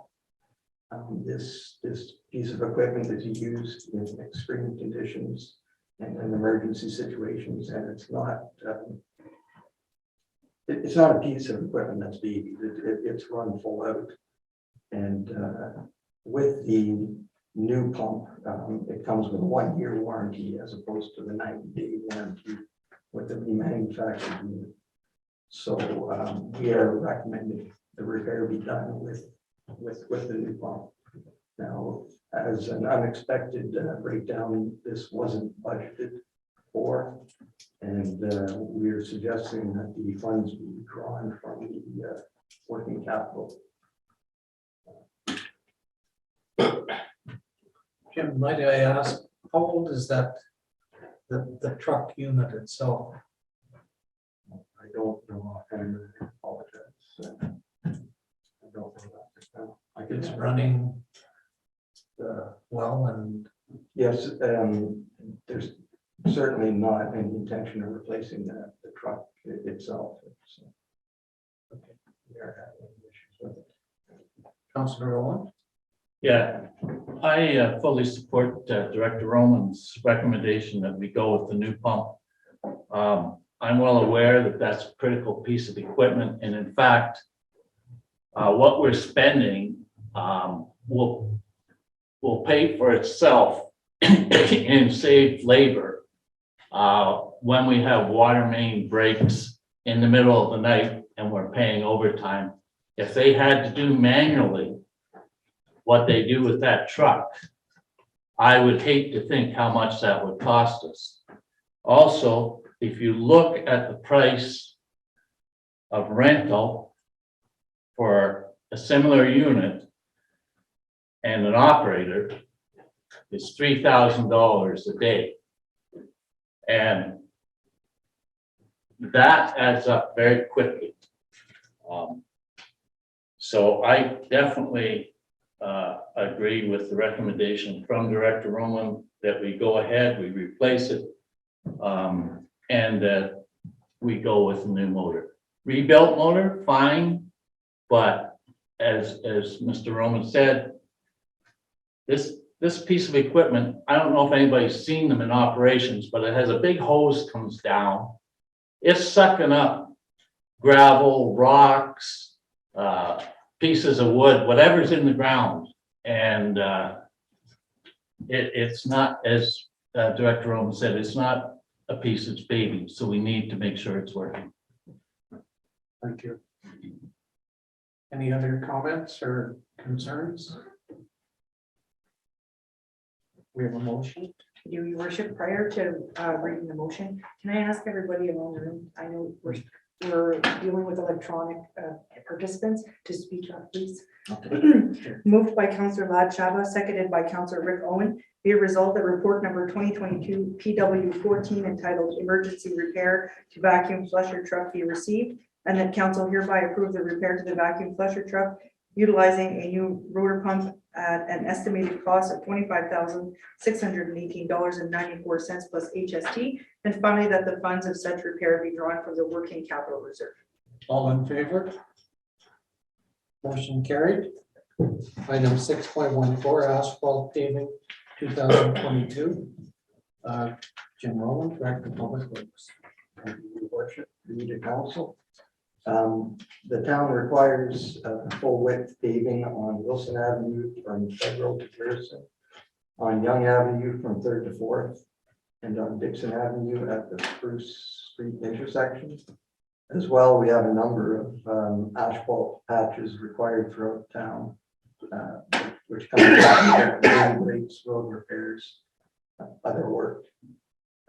So we issued a request for tender for asphalt paving services. We received 2 tenders, with the low tender being that from Miller Paving Limited. There is sufficient funds in the capital budget for completion of this year's asphalt work, and so we're recommending that council approve the council or the contract with Miller Paving. Any comments? Council, concerns? None noted. We have a motion. We do, Your Worship, moved by Councillor Stacy White, seconded by Councillor Eugene Ivanov, Be it resolved that report number 2022 PW15 entitled Asphalt Paving 2022 be received, and that council hereby awards a contract to Miller Paving Limited for RFP 58722 for the town's 2022 asphalt paving requirements for the tendered amount of $249,795.50 plus HST. And finally, that an execution by law authorizing the mayor and municipal clerk to execute the contract between the town of Kirkland Lake and Miller Paving be brought forward for 3 readings on August 16th, 2022. All in favor? Motion carried. Item 6.15, purchase of 2 backhoes. Mr. Roman. Thank you, Worship, through you to council. Earlier this year, council approved the purchase of 2 new backhoes in the capital budget. We issued a request for tender to purchase these units and received 2 tenders. The low tender being that from Toronto Cap for the total cost of approximately $375,000 plus the trade-in of our existing 2 backhoes. Now we are recommending accepting the tender from Toronto Cap. However, the cost exceeds the approved budget by approximately $65,000. Now, there's reasons for this. There was an increase in the base price of these backhoes from the time of the initial estimate to the time when we went out for tender. And there have been some additional options added to the units that we asked for. Nothing frivolous. These are things like quick connects for the bucket attachments and auto greasing, those types of options, things that certainly are required. So in order to purchase these 2 backhoes without impacting the budget, we've made a number of recommendations where the funds can be drawn from.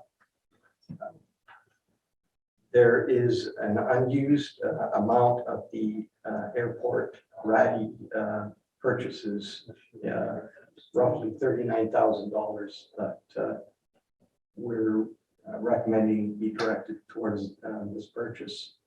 There are also funds available in the parts and service account for the 2 existing backhoes. This is money that will no longer be required if we're trading them in. And there's also some funds available in the parts and service account for our Volvo grader, which typically did experience the need for repairs, but we've been fortunate this year. So with those recommendations, we would be able to purchase these 2 units without impacting the budget. So our recommendations to go ahead and purchase the 2 backhoes. Any further comments? Mr. Shannon. Yeah, Director Roman, I see the trade-in allowance for one is $30,000 and the other one is $32,500. Have we tried to at least see if we can sell them ourselves? Do you think we get more? This is the $60,000 was the amount that we anticipated to see as traded value for these units. And it was actually written into the tender that the trade-ins be part of the agreement.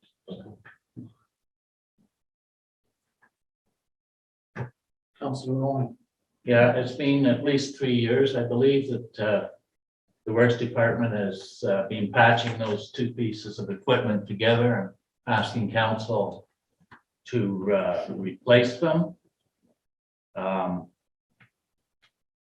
Jim, if you're comfortable, or Director Roman, if you're comfortable with coming up with the extra money the way that you have shown us here, I have no reason not to be comfortable with that. I certainly, and again, this is vital equipment. You cannot repair a broken water line without a backhoe. In many cases, you cannot go out and make repairs to roads without a backhoe, or for that matter, to sidewalks without a backhoe. So I want to thank the Works Department for being very patient with council, but now's the time to pull the trigger, and I certainly support Director Roman's recommendation. Thank you, Councillor Rowan. Councillor White? So I just have a couple of questions through you, Your Worship. Do we still own the Volvo grader? Yes, So we're taking away funds for parts and service of a piece of equipment that we still own. yes, now we aren't taking all the available funds out of that account. Okay. Stuff that remains in the account to address any. Mhm. And you're also saying that we should remove 15.6 from parts and services budgeted for backhoes. My concern is when you're looking through an asset management lens and you're removing funds that we've already acquired and set aside for repairs that we know one day will happen. Like, my concern is, how are we incorporating like this purchase and taking these funds through like an asset management lens? Because we know those repairs will need to happen down the line. So if we deplete the budget now, are we just kind of kicking it down the road for somebody else to worry about it? The $15,000 that we're suggesting is for parts and service for the 2 units that we'll be trading in.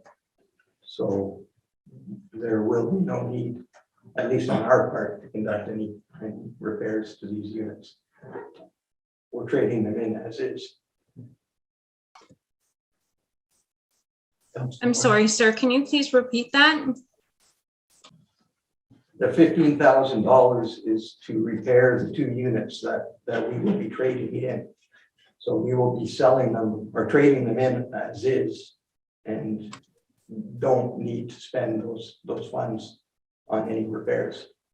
I understand that this money was put away specifically for these vehicles that we're selling off. What I'm saying to you is the new vehicles that we're buying will also one day need repairs. So if we're depleting funds that we already have earmarked, shouldn't we, when you're thinking about asset management, keep those earmarked for future repairs? This is all I'm suggesting. We will be budgeting funds next year to service the new units. Not to this amount. They won't require that type of funding. This was to conduct some major structural repairs on those units if they were required. Councillor Shabbat? Yeah, Director Roman, well, I will guess that these new ones will not require any repairs for at least, I don't know, 5-10 years or so. Now, we do have parts for the ones that we're trading in now, right? Are those parts, will they be compatible with the new ones, just in case anything happens to them in the future, or they will be incompatible? That's difficult for me to answer right now. I would suspect some parts could be used. Could be used, yeah, okay. Councillor Owen? Yeah, Director Roman, do we get any warranty with these? Is this like buying a car and we get a warranty with them? There will be a warranty. I don't have those details here right now. No, but in terms of the $15,600 that we're taking out of repairs, I'm assuming we'll have 6 months or a year where our repair costs would be next to nothing, even if something went wrong, because it would be covered by warranty. That's why I'm asking if we get a warranty with these machines, and I'm not familiar with buying construction machines, so. I don't have the details on that. But there is a warranty. Yes. Okay. Any other comments or concerns? We have a motion. We do, your worship, moved by Councillor Eugene Ivanov, seconded by Councillor Stacy White. Be it resolved that report number 2022 PW 13 entitled Purchase of 2 new backhoes be received, and that council authorize the purchase of 2 new backhoes from Toromont Cat for the tendered price of $368,392 plus HST plus trade-in of 2 existing backhoes, and that the funds required in excess of the approved capital budget be drawn from the approved capital airport RADI project and within 2 parts and services accounts as noted in the 2022 operating budget for the Public Works Department. And finally, that the execution bylaw authorizing the mayor and municipal clerk to sign all bill of sale documents as may be required be brought forward for 3 readings at the August 16th, 2022 meeting. All in favor? Motion carried. Thank you. Thank you. Item 6.16, alternate options for the implementation and management of the municipal accommodation tax that are known as MAT.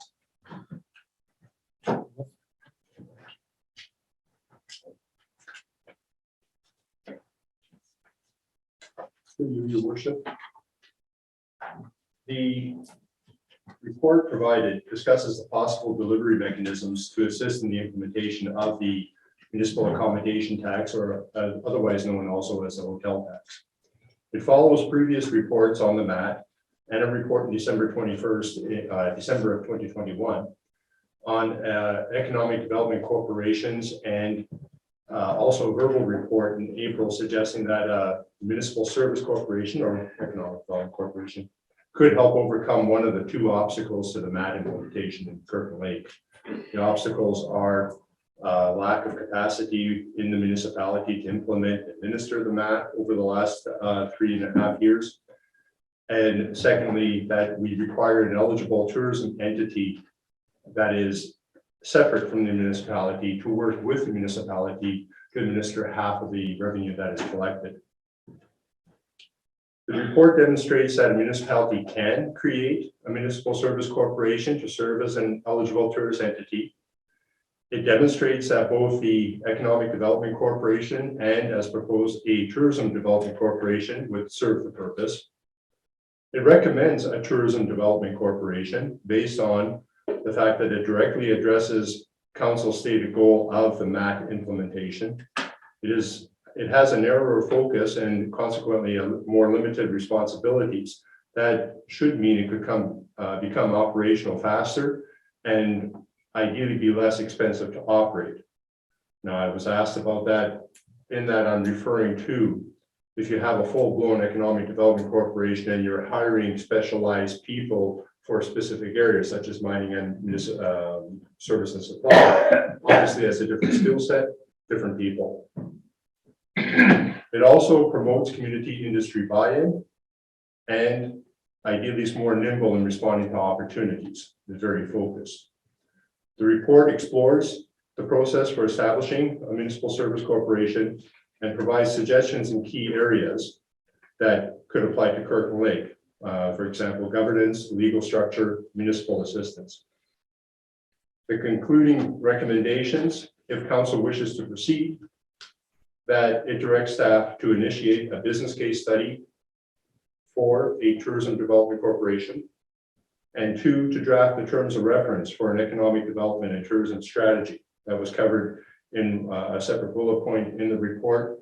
The opinion from the senior management team is that we could really benefit from a well thought out, well-grounded community, or well-grounded in the community economic and development strategy and tourism strategy. It lays out what does the community wish to accomplish? What are the goals? What are the objectives? What are some of the actions? That would provide very valuable guidance and structure to both the municipality as well as to a corporation that was formed. I think I'll stop there. Councillor White. This report made me the most excited about sitting on town council that I've been in a very, very long time. We have very few opportunities to really shape not just the next year in the life of the town of Kirkland Lake, but a generation. And this is our time. What's proposed today is going to start us down an incredibly positive road that will change the vision of Kirkland Lake. For far too long, we've been putting out fire after fire and just making it through the next decision. This opens up so many possibilities for our community. And I honestly believe that it deserves unanimous support. And I'm asking all fellow members of council to really follow through with this vision for your community for the next generation, honestly and truly. Thank you, Will, for bringing this today. Any other comments? Councillor Shannon. Yeah, I'm with you as well. I hope maybe in the future we'll get to know the cost of all of this compared to what we're doing now. As I had in the report, Councillor, sorry, through your worship, that's difficult until the actions, the objectives and that have been scoped out. But I think that it's valuable. As I said, you do have a budget that you've roughly been staying true to for the last few years, that see what you can do within that budget with minimal addition and look at the map itself to cover some of those additional costs if they are within the tourism field. Councillor Owen. Yeah, I agree with a lot of what Councillor White said. We may disagree on some of the details, but we've been talking about Matt for a long time now, and there has been roadblocks that we've had to overcome. And thank you, Director Hawes, for bringing this report. An extreme amount of work and time went into this report. It's given us good options. Also, at this time, we have a CAO who has extensive background in this type of economic development. So if ever there was a perfect time for us to be examining this that could really help shape the future of Kirkland Lake, now is the time.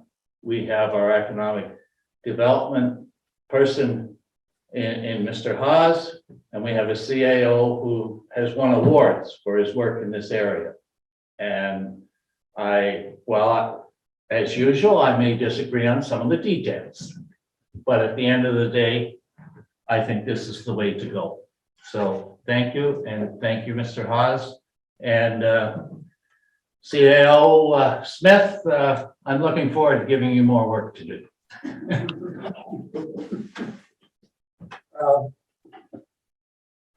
My comments are basically the same as Councillor Owen.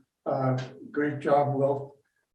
This is getting this plan in place with the different options that you've given us is a great way to get us out of the gate. And as we mentioned, now is the time. Kirkland Lake is booming to a certain extent, and a lot of good things can come out of this. So congratulations on a job well done. Any CAO Alan Smith. Through you, Wash, just a couple of comments. The direction that's set out in the report will provide the vision for the future for economic development and tourism for Kirkland Lake. And the process that is outlined in the report, just to mention that other municipalities have undertaken a similar process and been very successful. When you look at Windsor, Essex, they have their Tourism Development Corporation, major success. And just recently, Prince Edward County which is just north of Toronto. They have just recently created a tourism development corporation in order to manage their MAT, the tax, and have their tourism and marketing done through that corporation. And that's one of the advantages of doing tourism. You can combine with your marketing, and there's so much we can do. And having the MAT going through the development corporation will provide lots of opportunity for Kirkland Lake, and it's very exciting. Thank you, Mr. Smith. Any further comments? Discussion? We have a motion. We do, your worship, moved by Councillor Stacy White, seconded by Councillor Rick Owen. Be resolved that report number 2022 DEV 44 entitled Alternate Options for the Implementation and Management of the Municipal Accommodation Tax be received, and that council direct the chief administrative officer to undertake a business case study in preparation for the establishment of a tourism development corporation, the funds for which shall be drawn from the 2022 Economic Development's operating budget. And finally, that council direct the chief administrative officer to prepare a draft terms of reference for an economic development and tourism strategy for presentation at the next term of council. All in favor? Motion carried. Thank you, Wolf. Number 7, consideration of notices of motion. Nope. Okay, yeah. Item number 8, introduction, reading, and consideration of bylaws. You got a mouthful. Yeah, I do. I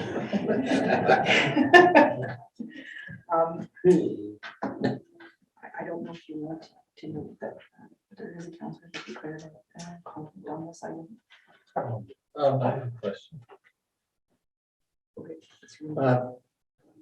Councillor Owen had declared a conflict or pecuniary interest in one of the articles on this, on the bylaws, so. Just a point of order, a question. Are all the bylaws passed in one motion? Or are they Individually. each individually? Yeah. Okay, so I will remove myself when it comes to, It's the first item. oh, it's It is. It is User fees, yeah. 8.1. 8.1 user fees. That's not the one. Oh, sorry, no, It's You're right. 8.2, that's right. scheduled With salaries, salaries, yeah. right? So it's the second one. Okay, thank you.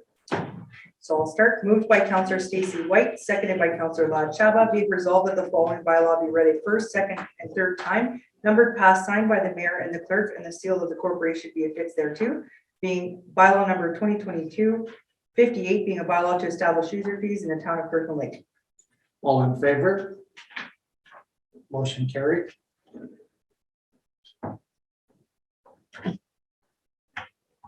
Moved by Councillor Eugene Ivanov, seconded by Councillor Stacy White. Be it resolved that the following bylaw be read a first, second, and third time, numbered, passed, signed by the mayor and clerk, and the seal of the corporation be affixed thereto. Bylaw number 2259, being a bylaw to establish a schedule of salaries. All in favor? Motion carried. One second, I have to go and get. Yeah. Oh, thank you, Jenna. Oh, you got it.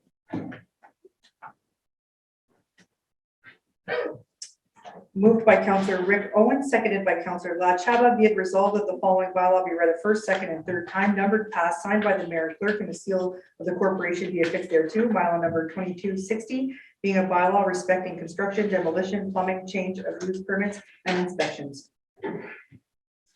All in favor? Motion carried.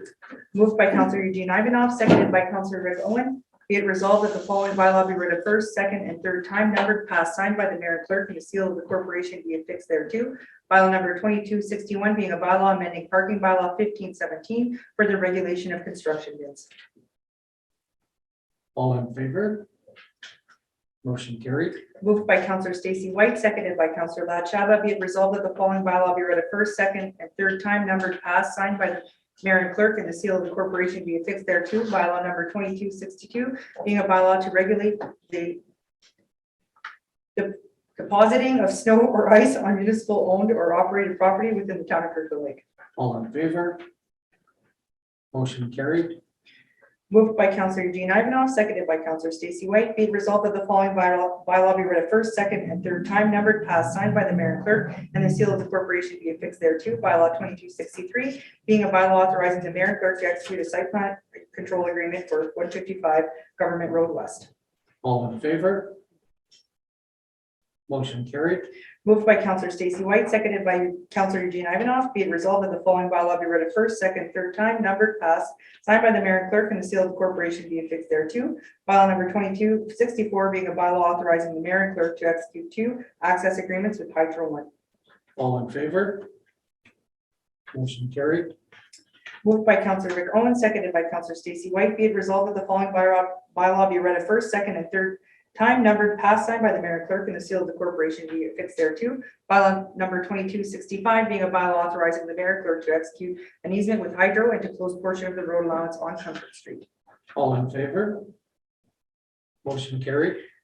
Moved by Councillor Eugene Ivanov, seconded by Councillor Lad Chaba. Be it resolved that the following bylaw be read a first, second, and third time, numbered, passed, signed by the mayor and clerk, and the seal of the corporation be affixed thereto. Bylaw number 2266, being a bylaw to authorize the mayor and municipal clerk to execute temporary land use agreements with Enbridge Gas Inc.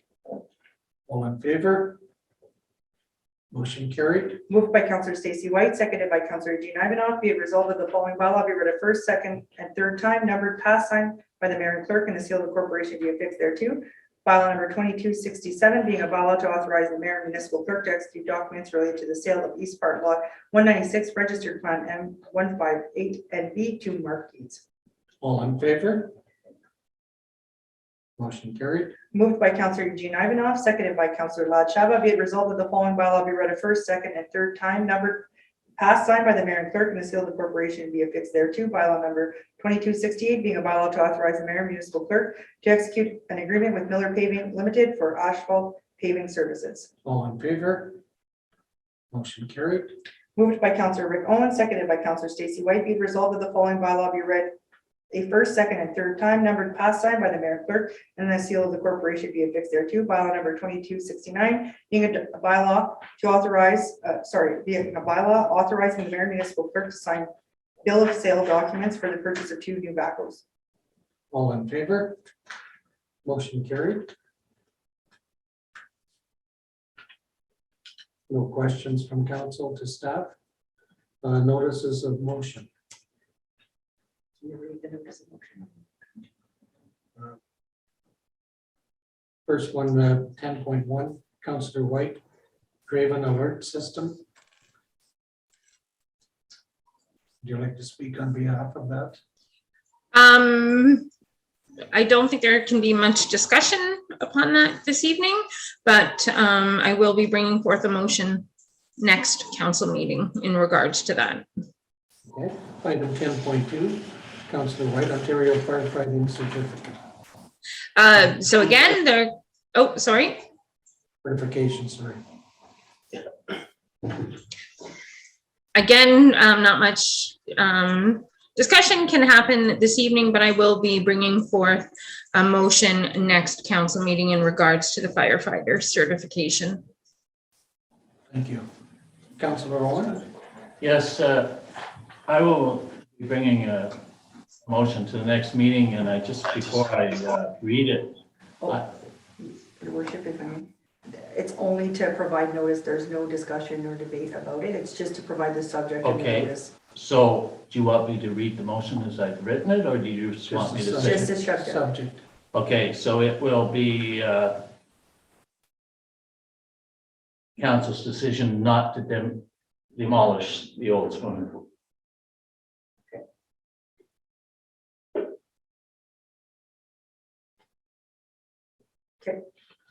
So, Read the motion. No. No. Okay.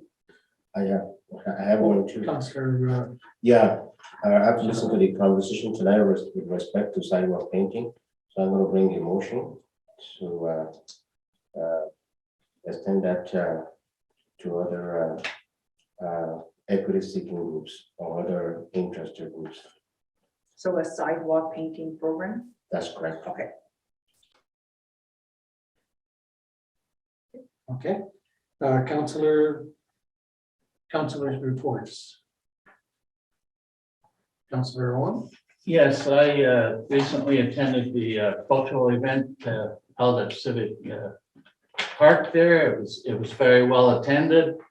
I took my 2.5-year-old grandson, well, he kind of took me, he dragged me around. There were things to do for all ages. I know that my grandson found the cultural dancing quite interesting, and I'm really glad to see that. And it's important to remember that this town was built by many different cultures.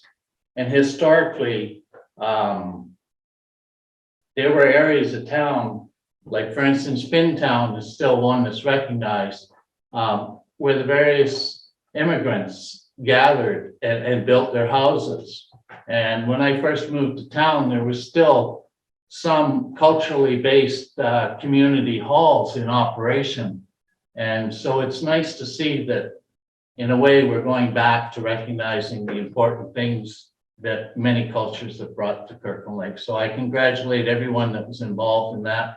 And hopefully that's an annual event that'll just grow and grow. Thank you. Thank you.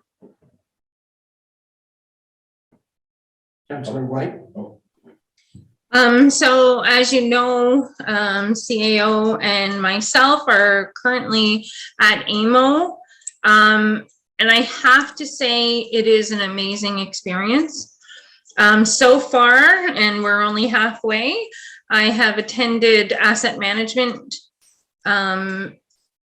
sessions, integrated mental health addictions approaches sessions, firefighter certification sessions, solutions to the opioid crisis, and Jenna may find this the most interesting, blue box transition, T-minus 11 months to launch.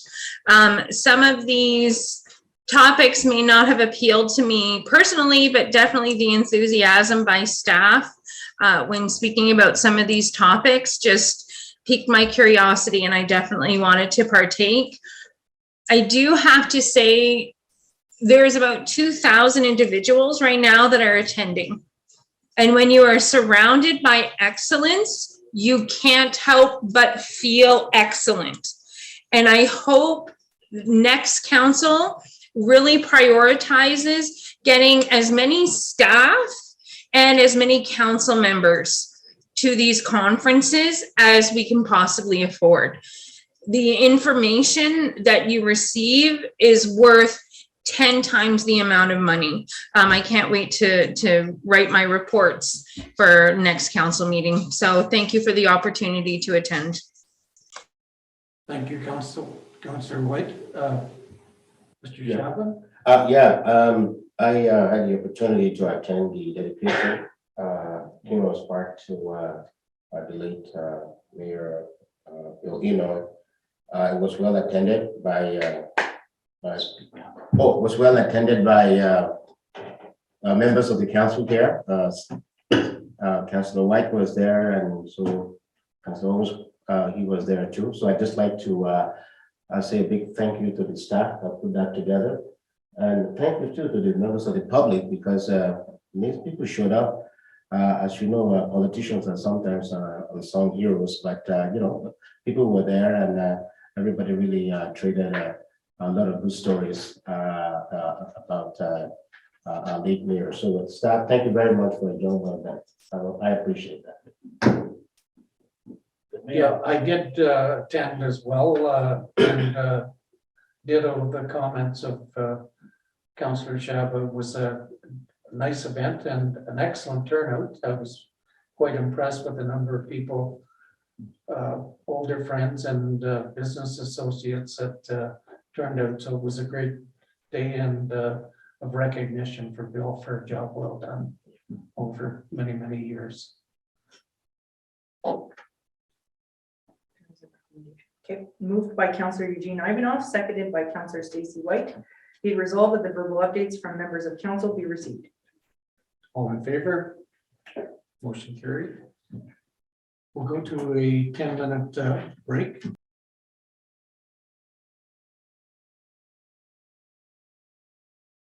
worship, we are live. Okay, can we go to, as this is additional information? There's no additional information. Let's just move to close. So moved by Counselor Stacy White, seconded by Counselor Lad Shaba.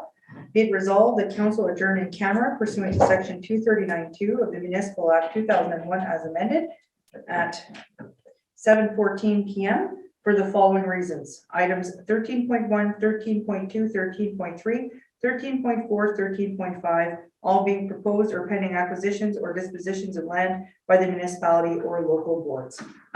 All in favor? Motion carried. Okay, 1 moment, please.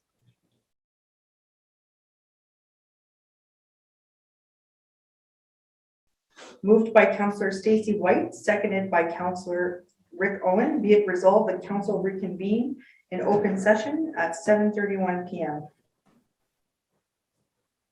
Okay, matters from, You have to go for the vote. all in favor? Motion carried. Matters from, discussion from closed session. The mayor asked if there is any declaration for the items from the in-camera mentioned meeting being presented in the open session.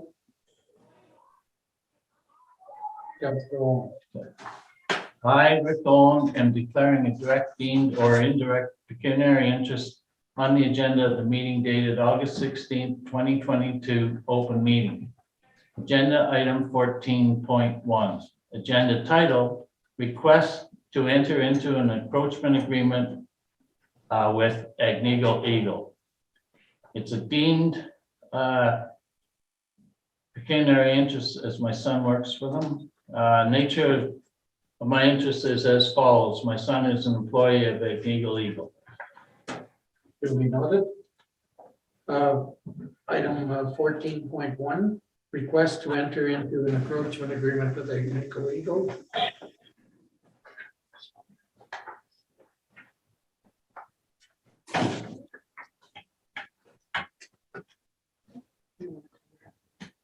Oh, I have to read it. I have to read it.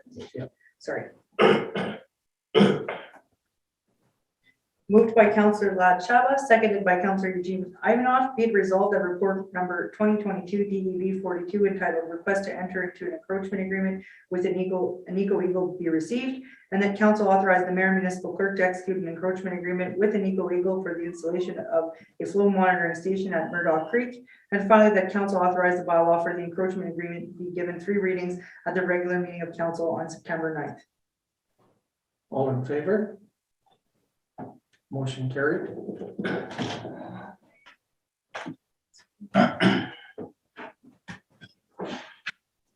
Item 14.2, request to purchase 160 Taylor Avenue.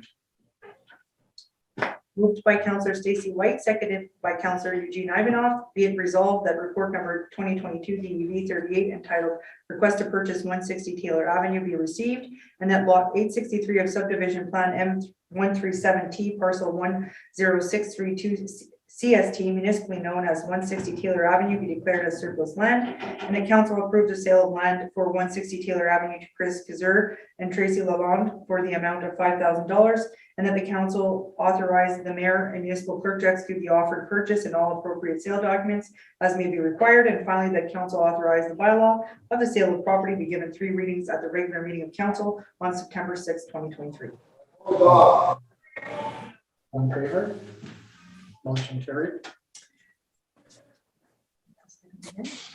And 14.3, request to purchase 105 Prospect Avenue. Moved by Counselor Rick Owen, seconded by Counselor Lad Shaba. Be resolved that report number DEV, apologize, give me 1 moment.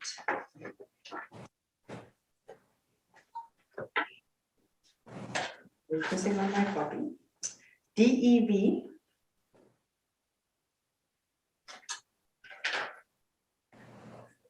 41, entitled Request to Purchase 105 Prospect Avenue be received, and that council declare 105 Prospect Avenue, Plan M111T, Lot 87, PCL 5035, CSD as surplus land, and the council approved the sale of land for 105 Prospect Avenue to Ted Ruman for the amount of $3,000. And the council authorized the mayor and clerk to execute the offer to purchase and all appropriate sale documents as may be required. And finally, the council authorized the bylaw of the sale of property be given 3 readings on September 6th, 2022. All in favor? Motion carried.